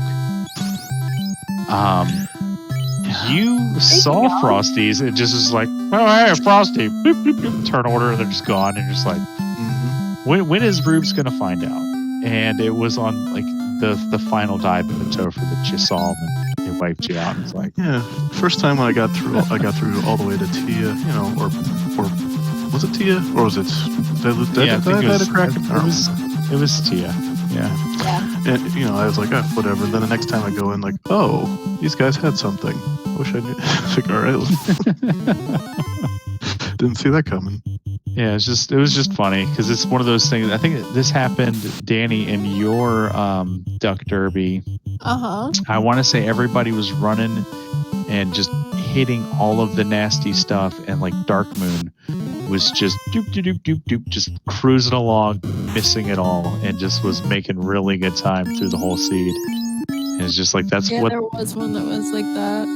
Yeah, that's what Rando gonna Rando, and in a group race, there's gonna be one person that's like, Frosties had Nuke. Yeah, there's always like one person in the right. It's like everybody's like, can you believe this? Did you see that? And then there's always that one person. No, I didn't see any of that. And I think J-Man was the only one that found the Cobras with Death Touch. So I think that might have been the case. I don't recall seeing it on any other screen. However, I will say this. I feel that after the last couple of Duck Derbies that like this is feels right to have like a race 4 that it just has stuff that's miserable in it. Because at the very least, starting with like mine, like race 4 is the day where everything just go all then somewhere not great. Because to quote Samuel Beckett from Quantum Leap, it went caca. It sure did. I watched a lot of Quantum Leap in the past few months. There may still be a clip on my Twitch that someone that was taken of me yelling things at Caleb for rolling my Duck Derby day for Seed, saying very unpleasant things. You're welcome. And you ever watch the one where he goes 2,000 years in the past and becomes some giant gold monster dude? He's looking at his hands. 4 light warriors kick in the door. He goes, oh boy. And executive producer Donald P. Belisario as the 4 light warriors start casting fast and invis. And he's just like, I don't know what I'm doing. Ow! Gushy! Sorry, like I said, I watched a lot. So J-Man gets the Masa here. So that's the downside for Krellin and J-Man putting off ordeals to the very end. with that whole seed without the masa. But they have their loots, and Krellin with that black belt just zooming through Topher ahead of Luffy now. Party comp. What was the like? What encouraged you to do the fighter red double black? Speed and power. Yeah. I'm telling you, he's secretly taking classes. Well, to be fair, the fighter red double black, I didn't get that from Lord Fizzlebeef. I learned that from watching Shadow Walker. Yeah, Shadow Walker.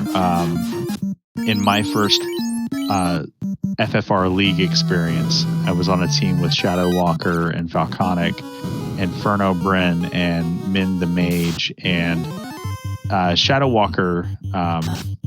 Those flag sets were particularly they were fun, but they could be very nasty very quick. And Shadow Walker shared a lot of good insight. It was like floor entrance shuffle kind of tips, and so a lot of that, like I said, I had that one correspondence course from the Lord Fizzlebeef School of Thought, and then I just sort of picked up a little bit here and there, grabbed a little bit from Falconic, some from Shadow Walker, others from just like doing commentary with folks like Edge and watching people like CC and Spellzap just make mockeries of FFRCs. You pick up what you can where you can. Yep. Yeah, I have been practicing Fighter Rainbow for a while, and I wasn't going fast enough. I wasn't getting enough, especially in the early game, just not enough offensive magic. So let's see what this Kraken can do against Krellin's level 42 black belt. Nice. And I'm going to assume not much. So everybody found all the good stuff. It's just you sort of were finding it in like the way that it's just like the hits just keep coming for Rubes. Do what now? No, I was trying to see exactly what that damage that black belt did to Kraken. There was a 6 in front of it. I didn't catch how many numbers after that though. There were only 2 numbers, I think. Okay. It was enough. Yes, it was.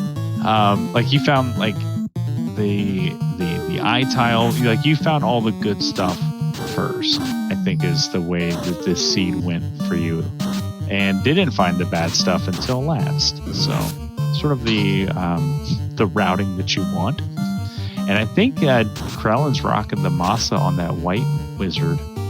Nice. Because the fighter's swinging Vorpal.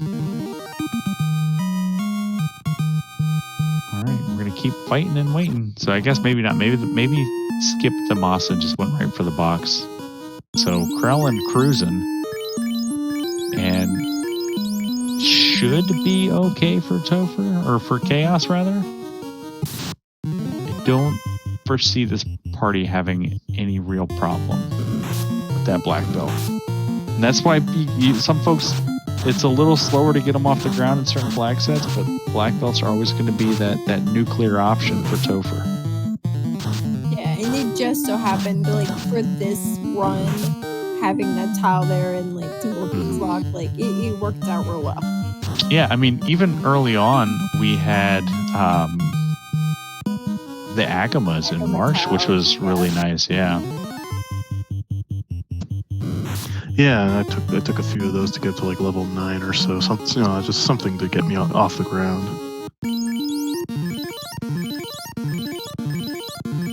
And I had my chat minimized. I didn't see all the Quantum Leap comments. It is perfectly thematic with FFR as Ice 2 comes out from Chaos. As Krellin begins the defense stretch. It's interesting having the defense sword on the fighter, not the black belt. Lock 2 is going to make Chaos a little less evasive. 7 hits 74. That's got to give us some pause with that black belt. And you can see Krellin doing a big thing. And here comes another defense and a white shirt, and down goes the black wizard. 7 hits 514. That's damage in a better direction. White shirt. Keep pumping out that evasion. Defense sword. White shirt. More evasion. Big paunch. 7 hits 338. So we're getting there. There's the swirl. We've kind of want Chaos to live in the skill list, not the spell list, because that nuke is coming.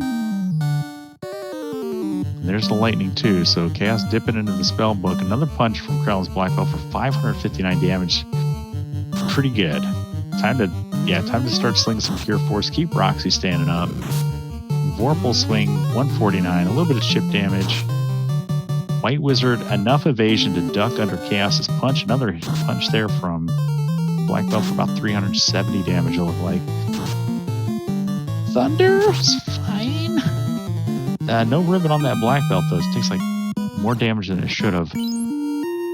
And a little bit of chip damage that round, but still 300 damage total around isn't great, but it's not bad either. And there it is, 470 damage. Krellin finishes with an official race down time of 142.49. That's good enough for 14th place, so jumped ahead of a lot of folks in that race. So get those GGs in chat for Krellin. We're going to try to get him in here to talk to us about that. And not sure what happened, because we're on a PowerPoint presentation, but Luffy's going back through Topher, so I'm assuming there was a wipe. Yeah. Feels bad. Yeah, unfortunately for Luffy, this is just one of those seed RNG experiences that's really gonna kind of test you. Like, I feel like Luffy, he's a wonderful human being, and I've had a lot of conversations with him, just hanging out in voice chat, doing random pickup races. So I know that he has a sort of like resilient spirit to just not let this bother him. But yeah, in some racers, they hit a seed like this, and all the wheels come off, and there's no amount of prep that you can do to save you from bad RNG, and it can kind of take the fun out of the game. So hopefully for Luffy that won't be the case, and he'll just keep on trucking like he tends to do. But yeah. J-Man, unfortunately, wiping the Kraken too. And yeah, Luffy, like you said, I worked with him a lot on like crew things and talked to him a lot. And awesome person, great help around the community. And like you can tell, he genuinely enjoys playing. And a lot of times, just like things like this, he just doesn't like get to him. But like he had week 2 an insanely like the same thing, rough, just RNG was it just like the whole everything just went horribly wrong, and it feels real bad to see him go through this like a couple weeks later again. Yeah.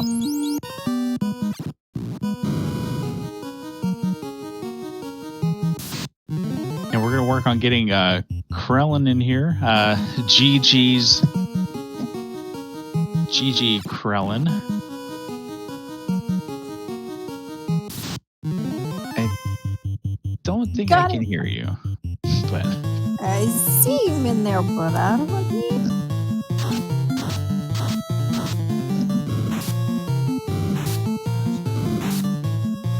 Okay, that's a little better. There we go. Hello, GG. GG Krellin. Oh, that was rough. I made but I mean, that black belt though. The good thing about taking a black belt when you've had a rough seat is you just get to punch everything in the face real hard, and it makes it feel just a little bit better.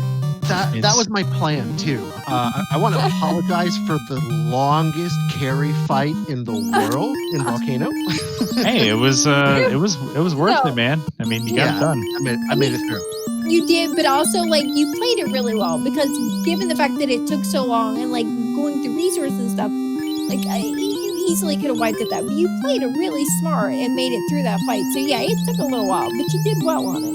Yeah, and I was kicking myself too, because I was like, when I was doing my laps around the continents, I was like, I should really check the Temple of Fiends, and if I had, it would have been a lot different. But I still got the grind in. I found the spot, and that was my plan too from the beginning, because if I didn't find a sword, if I didn't have enough magic to cast, if there was nothing else to rely on, the only thing that I could rely on was punching to death, and it worked, kind of. I definitely want to go back and see what other people did. I know that could have been faster.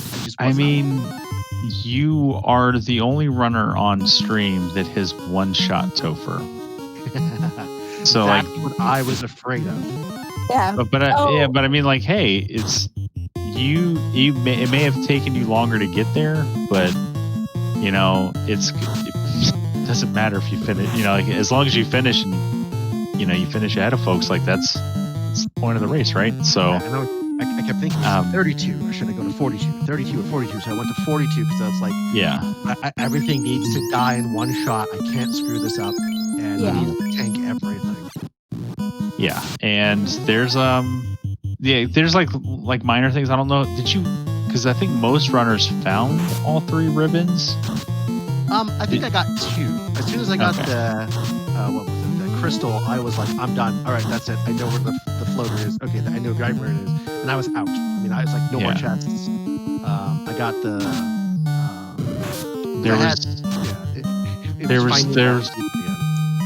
And unfortunately, it was just like waiting. We were all waiting for you. You and J-Man both like put off ordeals till the very end, and it also felt bad because in ordeals was the Masa, and Rubes went there almost immediately after gaining air access because Rubes did the Madman play and went to Earth like right away. And so I had the mod so early. Mm-hmm. Yeah. Like Rubes, I think you were in the air at like the 27-minute mark. Oh, me? No, I was in the air. I think I was finally in the ocean at like 50 minutes an hour. Yeah, there's not just for me. I think every runner, because the ship popped up in Crescent Lake, every runner walked to the Crescent Lake dock. I forgot. I completely forgot. I was like, that's why one of the reasons why I was going around. It's like, where does the thing spawn? I didn't have it written down. Like everybody walked over far enough to see where the dock was, see it not there, and then reset out and head the other direction. Pretty much. It's always inner sea. Always inside the sea. Yeah, I couldn't remember. It was and it's like, that's embarrassing. And but the nice thing about making those sorts of mistakes in these kinds of races is that A, you're not going to be the only one making that mistake, and B, it's likely going to be a mistake that you don't make again. Yeah. So, Indeed. Being super nervous, especially on stream, it was great. I mean, when I'm sitting like just doing seeds, it's super relaxed, and this is like, okay, gotta go. And I love that. It's been a long time since I've been in competitions and races, so this is fantastic. I really want to thank the community, the runners, the streamers, the people who have to track our horrible items in our terrible order. Hey, Caleb. Sounds like we got the ways we'll sign up for spring tournament. Oh, I hope so. No, I hope so. It's going to be fantastic. This community is one of the best and most welcoming and most open that I've ever seen. And if you need help, there's people to help. This is a place that you want to be. If you want to join and get into speedrunning, this is the place to be. I mentioned it to Danny and the other Duck Derby planners, and the Duck Derby planning room made a comment like basically, welcome to FFR. It's the only community where the veterans are going to show all the new players how to kick our butts. And we're all like in that planning room like, I don't want to race against Deadpools in the spring tournament. I don't want to race against Guardian Marcus or Shubabi or I'll race Rubes. I'm fine with racing Rubes. I know Rubes will beat me, but don't be so sure. Oh yeah, 50-50. I am 100% going into spring tournament knowing that I am just going to get my butt absolutely kicked by a bunch of ducks. And I'll be honest, I love it. Like the new people coming into the community, like the Duck Derby, all this stuff is like my favorite thing. It makes me real happy. Like you guys have like one of my favorite things I've seen in a while was how like after the Duck Derby races, a lot of you would just like immediately open a race room, calling it the after party, and would start practicing for the next week. Made my day. Like I absolutely love it. So that's why I was like before, like I hope everyone sticks around, join the spring tournament. I think it's great. I love like the new player program, Duck Derby. It's my favorite thing. Next to co-op. Love co-op. Hope I'll stick around and do that in the summer. It's real great. Oh no. I said that and my brain immediately went, oh God, all these ducks on teams together. I thought they were scary by themselves. Yeah, like you have in the Iron Goal, the Double Dragon co-op league, you have ducks teamed up, Dead Pulse and Fry Teeth, like Team Fade to Brack, like oof. Well, thank you. That's scary. Well, we Rubes and I and Groggy and Chad were talking. Our plans for spring, not spring, the summer co-op is to expand the Center for Competitive Forfeiting brand, and we're all going to find a duck and start the internship program. Hey, I like it. I mean, it will be right after like the next duck, like time Duck Derby and stuff rolls around. So it's a good time to recruit. Exponential growth, synergy, haha, business. All right, what do we got? We got Luffy continuing the PowerPoint presentation. J-Man diving onto. Luffy's in tow for somewhere. Chaos. He's on Kraken floor. Let's get it going. All right, so J-Man going to get his first look here at Chaos. Chaos, apart from a nuke, seemed okay. I never saw the nuke. Black belts, right? That nuclear option. There's a fast coming out, and we're going to back it up with another fast. There's a white shirt and defense sword, so opening swirl, kind of low rolls. It's fine. It's fine. It looks like it high rolled the knight, though. That's fine.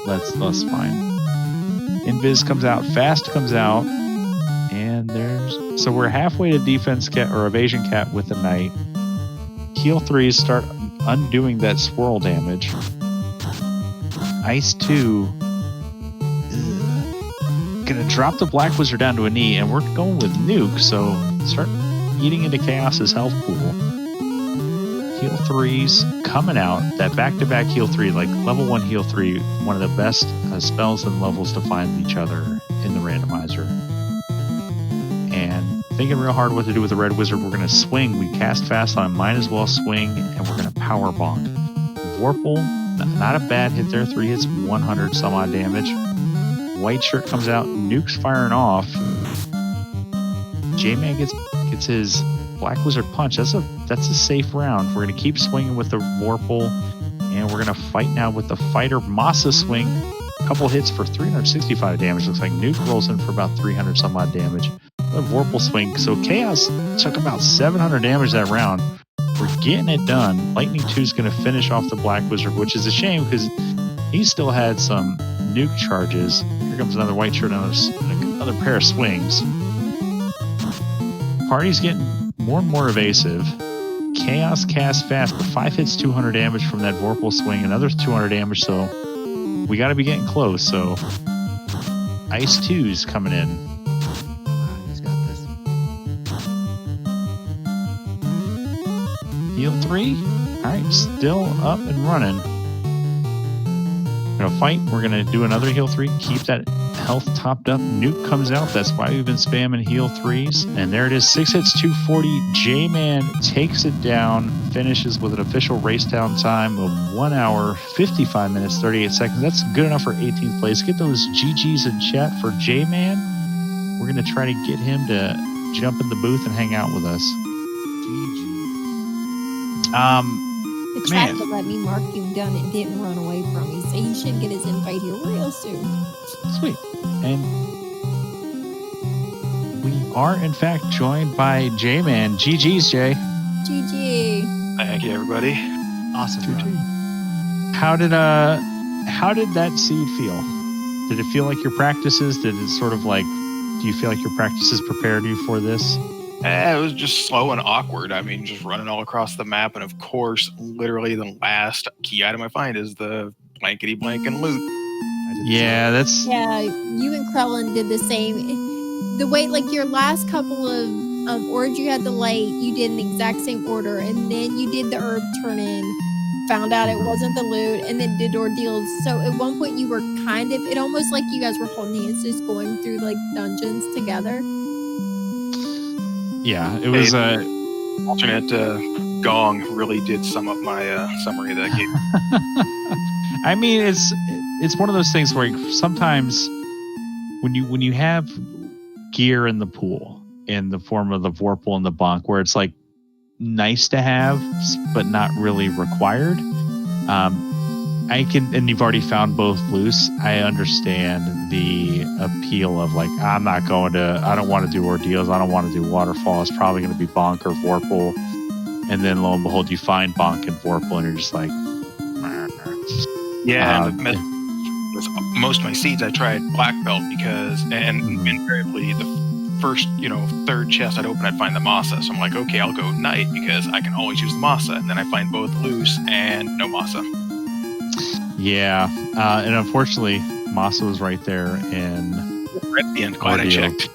Yeah, it's just that insult to injury with putting ordeals off till last.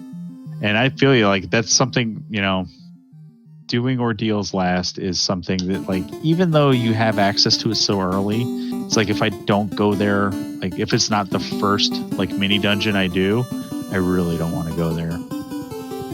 But that's why I try to leave it to last unless I absolutely believe that there's something there. Yeah, and then we get down to the last two, and it's like herb. Well, that's an easy turn in, or I can walk through the maze. Yeah, and please be the loot, whatever the heck it is. Yeah, but you still made a decent run of it. Sub 2 is still pretty good for 2 loose, and especially with how nasty this Topher is. We saw the Frosties with Crack and Nuke. We have the Frost Wolves running around with Damage Poison.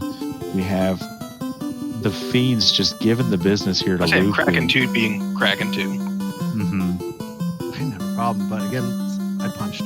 I went with a black belt. The only problem I had was just running into all the nukes on the dragons, poison everywhere, thunder, and it's like burns, cremates. It's like, wow, everybody's just really trying to kill me. It's almost like they're doing their job. Yeah, I bucked out and went and got 5-2 on my knight at the end, and that's what saved my second dive. Yeah, I was terrified. I did the same thing. Yep. So, J-Man, you ran the Fighter Rainbow. So you mentioned you almost brought a black belt. Would you have done black belt rainbow, or would you have done like a Fighter black belt white black? Probably would have been a rainbow, because my idea being if the red mage gets decent spells, then I can kill off either the white or the black mage and then just 3-man it and speed up the leveling of the black belt. What did Rubes run, if you don't mind me asking? I ran secret. No, I'm kidding. I ran fighter. I ran 4 black mages. No, I'm kidding. I ran fighter, red, black. Nice. So with the spell loadout early on with just Quad X in the tank, how do you make adjustments for that, Rubes? What's your strategy when you just have Quad X as your only really way to kill anything? Well, so I mean, I knew I could take out Garland because he was definitely going to be under 300. So, and I figured I'm almost certain there's going to be an AOE at Provoca. But then after I killed Garland, I went back and bought Confused just in case there was nothing at Provoca, so I could have an easier way to kill the pirates. And but then I was like, I mean, Lit 3 I think rolled at Provoca, so I was like, oh, whatever. Mm-hmm. And J-Man, when you've been practicing 2 loose flag sets like this, what sort of approach do you take with looking for those loose items? I always joke that chests are like catnip to me, so find them all, open them all. Piece of candy. Yep. Yeah. And Krellin, with regard to the black belt that you took, is that, I know you took it for the added safety here, but do you find yourself drawn more towards the power of the black belt over the fighter?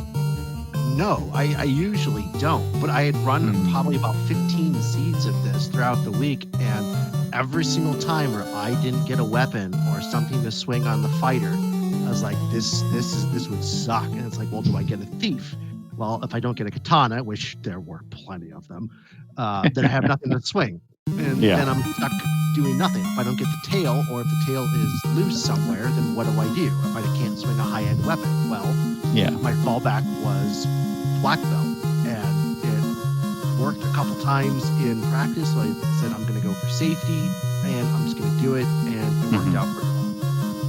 And because we're running on a 10-minute delay here, we decided it'd probably be best to get Luffy into the room to sort of describe what we're seeing on the PowerPoint presentation. So, Luffy, can you walk us through these slides? Yeah. Oh, no. And as we get on the slide, just Frosties with crack again. Yeah. Oh, no. A lot of nuke, a lot of crack, a lot of... man. Terrible. Virtual hugs, bro. Like, no, it's... like I have to say, we are currently sending you all the hugs. Like, that was just from the get-go, from like that early ice dive, it was just all bad. I was running into those things, and it just... And I think that the biggest kick in the butt is we joked in voice during comms, like, I was like, Danny, you've got Fire 3, you've got Harm 4, you've got Warp. Like, let's just go to Ice. And you're like, no, I'm going to go to Marsh. And then everybody starts drifting to Marsh, and Luffy goes up to Ice Cave. I was like, Luffy's making the play. Luffy's making the play. Luffy found Frosties with crack. Oh, no. Luffy found Frosties with nuke. Oh, no. That's exactly why I was afraid of. It didn't matter what happened. I just seemed to find all the nasty, and it just, to spare you a tiny pain, I think, J-Man, you were the only one that found the Death Touch Cobras. Yeah, found those. Okay. Yeah. That make I that was Earth a cave, surprise. make that Earth and Marsh cave a little spicier. Caleb's like, did those have death touches like that, or they hit real hard? And I don't think they hit that hard. No, because then they hit one of your mages, and your mage was still up. Yeah. But yeah, Luffy. So like, you made the. I'm sorry, J-Man, I cut you off. What were you gonna say? Oh no, you gotta say. And if I remember right, when that happened, it was the only mage that had life 2 at that time. So that's a reset. Yeah. You went to Ice, and you got the Oxyale from the crown, and it's just like, oh, okay. And then like there was. You went and did the Marsh thing, and you got the progression there, and then you're just like, we saw you kind of pinballing around the inner sea, and eventually going back up and finishing Ice, all before you went to Earth, where Rubes made the galaxy brain play of going to Earth before like anything else after doing the Ruby Sarda check.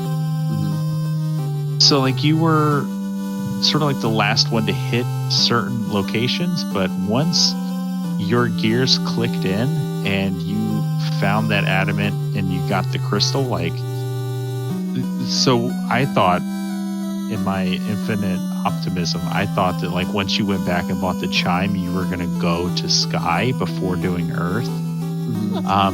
Was that ever was Fizzle in your head going Sky? Yeah. Basically. I think if I remember right, there wasn't Northern Docks on, and I think the crystal turned into the floater, and the crystal was in Earth. Okay. Yeah. So yeah, if I had gotten floater from Adamant, absolutely was avoiding Earth and going to Sky. Absolutely. Okay. So yeah, you're right. There are no Northern Docks on this flag. Good thing I read flags because I'm good at commentating. You totally read the flags and didn't give him the chime before he bought it. Shh, don't tell nobody. Do any of that. What are you talking about? Don't worry, some of us were running the race and forgot to read the flags too. I pulled away from Crescent right there too, and I thought to myself, did I ever check that shop? So I doubled back just to make sure, and I was like, oh, good thing I did. There's the chime. Okay, cool, great, yay. Oh man. So you last location the floater, and but once you got in the air, like you did Volcano, you got your second loose, and then you were just zooming, and at one point Rubes had wiped out a Topher and you were on the seafloor, and like we're essentially in the lead on stream, and then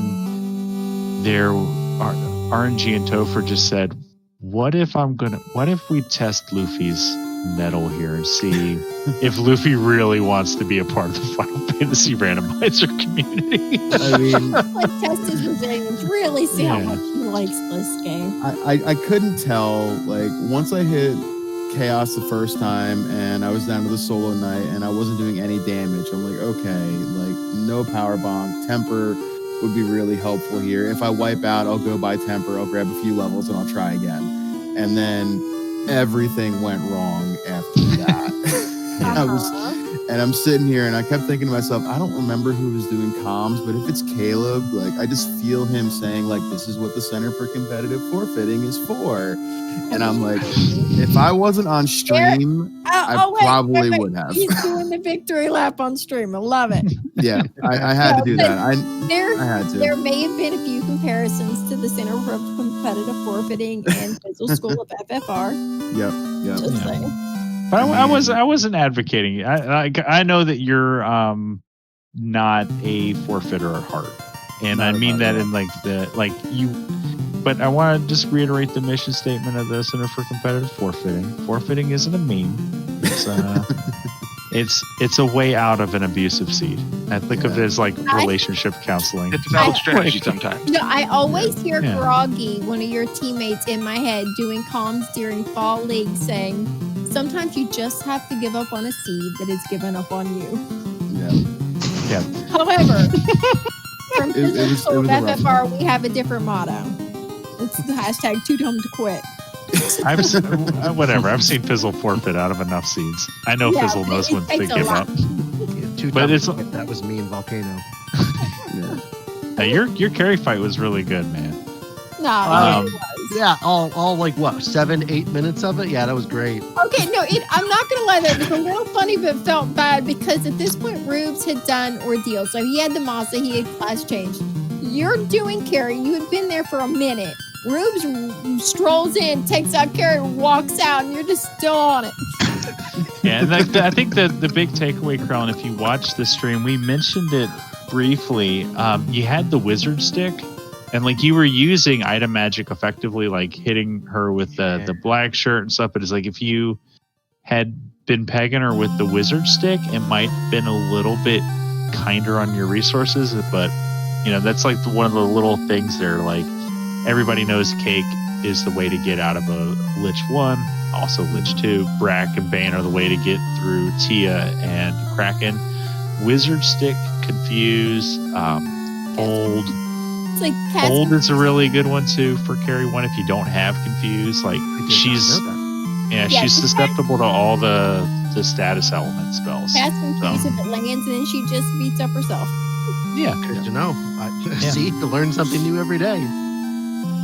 But so with that, we'll go ahead and pass the microphone around as Luffy gets through the PowerPoint presentation, comes to a close. And Luffy finishes in 26th place with an official racetown time of 2 hours, 9 minutes, 23 seconds. GG, Luffy. Thank you. GG, Luffy. Still, I wish there was like PowerPoint like animation noises, just like either like the gunshot or the race car. Oh no! My favorite part of the PowerPoint presentation I told Caleb like earlier is like, when you like would do damage to a fiend, it looked like you were just hitting him and like just like in a cartoon, like a puff of like smoke or something was coming. Oh yeah, on Tia too. Yeah. It was doing but it was real good. Yeah, it was fun though. All right, so let's go ahead and Rubes, you've finished the Duck Derby. This is your second one. I think they kick you out after 2.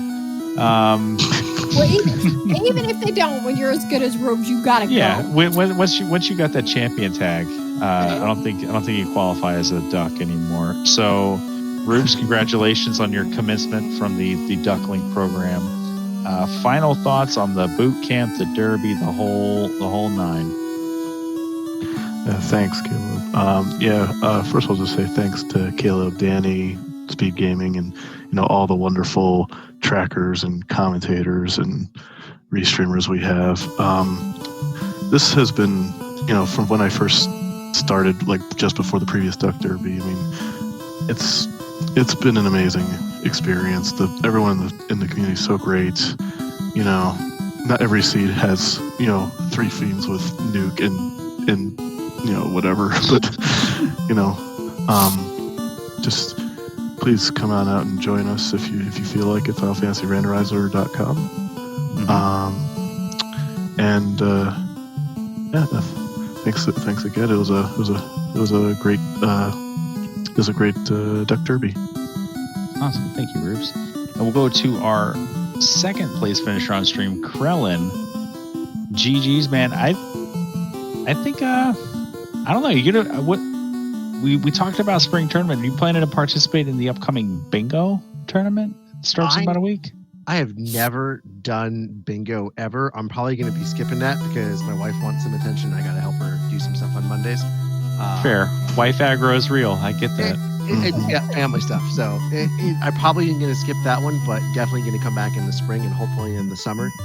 This has been an absolutely amazing experience. I started watching Will Cleosis and Tristel and all the other guys back a few years ago, and I was like, I can't wait to do this. I was hoping to be able to join the last Duck Derby, but I just couldn't. Timing was terrible. I was working a stupid amount of hours for work, all the stuff with COVID. And then it just kind of all came together that I was able to do this one. I was so excited, made mistakes that I've never made before. It's like, well, that's a first. And I found myself finally saying that. And that was, this has been an amazing experience. Thank you all, everybody. I know this probably takes a tremendous amount of effort to do. And I'm very, very grateful. Krellin, we're happy. Bingo tournaments earn that goodwill so they can play the spring tournament. I like it. Smart play. And J-Man, third place on stream. Final thoughts on the whole thing, J-Man? It's been fun, like we were kind of just talking about. This is my second Duck Derby, so I'll be having to take myself out of the pool regardless at the end. But the first one... I don't know if that's actually a rule. I'm just giving you a hard time. I get it. But the first time through, I had 3 next to last finishes in the 4 races, so this is definitely an improvement. And I am joining in the... bingo, even though I've never played a bingo match either, and somehow I'm the 10 seed. Oh man, so I think I'm the 9 seed. And I caught Gregley Puff. We could have been racing. Man. It's going to be awesome. I'm looking forward to bingo. Like that. Bingo is one of my favorite ways to play FFR. Danny loves co-op. I like co-op too, but bingo is just another little wrinkle on top of the game. So we're looking forward to seeing you in the bingo. The winter double ante bingo tournament is going to be starting up next week. And last but certainly not least, our recently deposed Double Dragon champion, Luffy. Pretty sure they're going to kick you out of the duckling pond town too. Yeah, that's okay. I like. I think J-Man said I came in a little late, missed the last Duck Derby and all, missed the last Duck Boot Camp. So I've been around for a couple months trying to learn and soak up as much as I could. And it's been a heck of a lot of fun. Thank you to Caleb for racing with me during the week. Thank you to Danny and Fizzle for everything you guys do. And just thank you everybody in the community. It's been a lot of fun. If you're watching this, come out and join us. It's not all bad like I saw tonight, but it's a lot of fun every now and again. It's a lot of fun. Just come join us. Final Fantasy Randomizer Discord. It's a good time. Awesome. Thank you so much, Luffy. Danny, I know you do the plugs, so let the folks know what's coming down the pipe.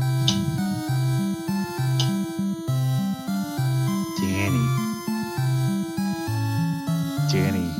Uh-oh. We lost Danny.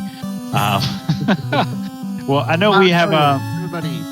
The weeklies are on hiatus, I believe, because we have next week we have the winter double ante bingo tournament starting. I think Gregley Puff and I are going to be showcased in the reveal stream for our match on Friday at 5 p.m. Eastern Standard Time. And there's Danny. She's back. Danny, what's the schedule coming up? I'm winging it here. My internet died. It like you picked a great time to say, no, we've heard enough of you. So yeah, you are correct. We have our SG Weekly at 10:30 on Thursday here on SpeedGaming. It's our Evolving Flag set, which has proven to be real interesting the last few weeks. But after this week, we are going on hiatus just for a couple of weeks for the first couple of weeks of bingo.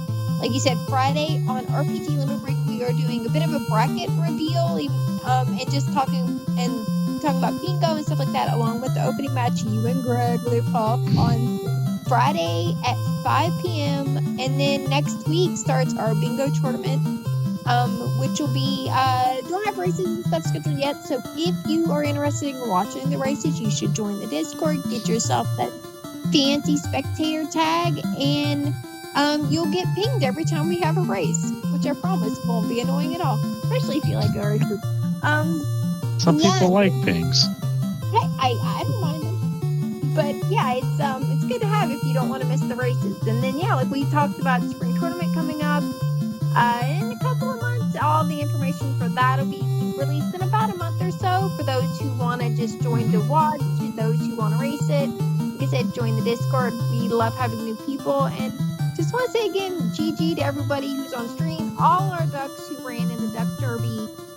We love, like I said, I love the Derby. I love how many new people we've had. We had almost 40 ducks in the Derby this time around, and it's been great seeing how excited everybody is for it. So it's been a lot of fun, and yeah, it's a little sad to see it go, but really looking forward to seeing how many of these ducks join spring tournament and then kick all our. Absolutely, and I can't wait for the folks that are out there just watching this that we have no idea who they are to hop in, join the community, and take part in the spring tournament coming up. And like I said, signups will be open in about a month or so more information to come. But yeah, just as a point of reference, the spring tournament in 2019, I think it had 42 members, and this Duck Derby had like 36. Yeah. So crazy. And last year's tournament had, I think it was 76. Was it? I was thinking it was 74, but either way, it was around that number. So we've already had half of that in Duck Derby. So yeah, I think spring tournaments will be real big. We'll be real busy, but I think it's going to be amazing and a lot of fun, and I'm looking forward to it. So yeah, there's going to be all new stuff. Who knows? There's going to be new things people never seen before. I don't know. But thank you so much for everybody coming out, watching, supporting the Duck Derby, supporting Speed Gaming, and we'll see you on Thursday at 10:30 p.m. Eastern for our weekly race. I'm Caleb. I was in the booth with Danny. We were doing the comms and the tracking, so thank you very much, Danny, for doing double duty with me, and we'll see you all next time.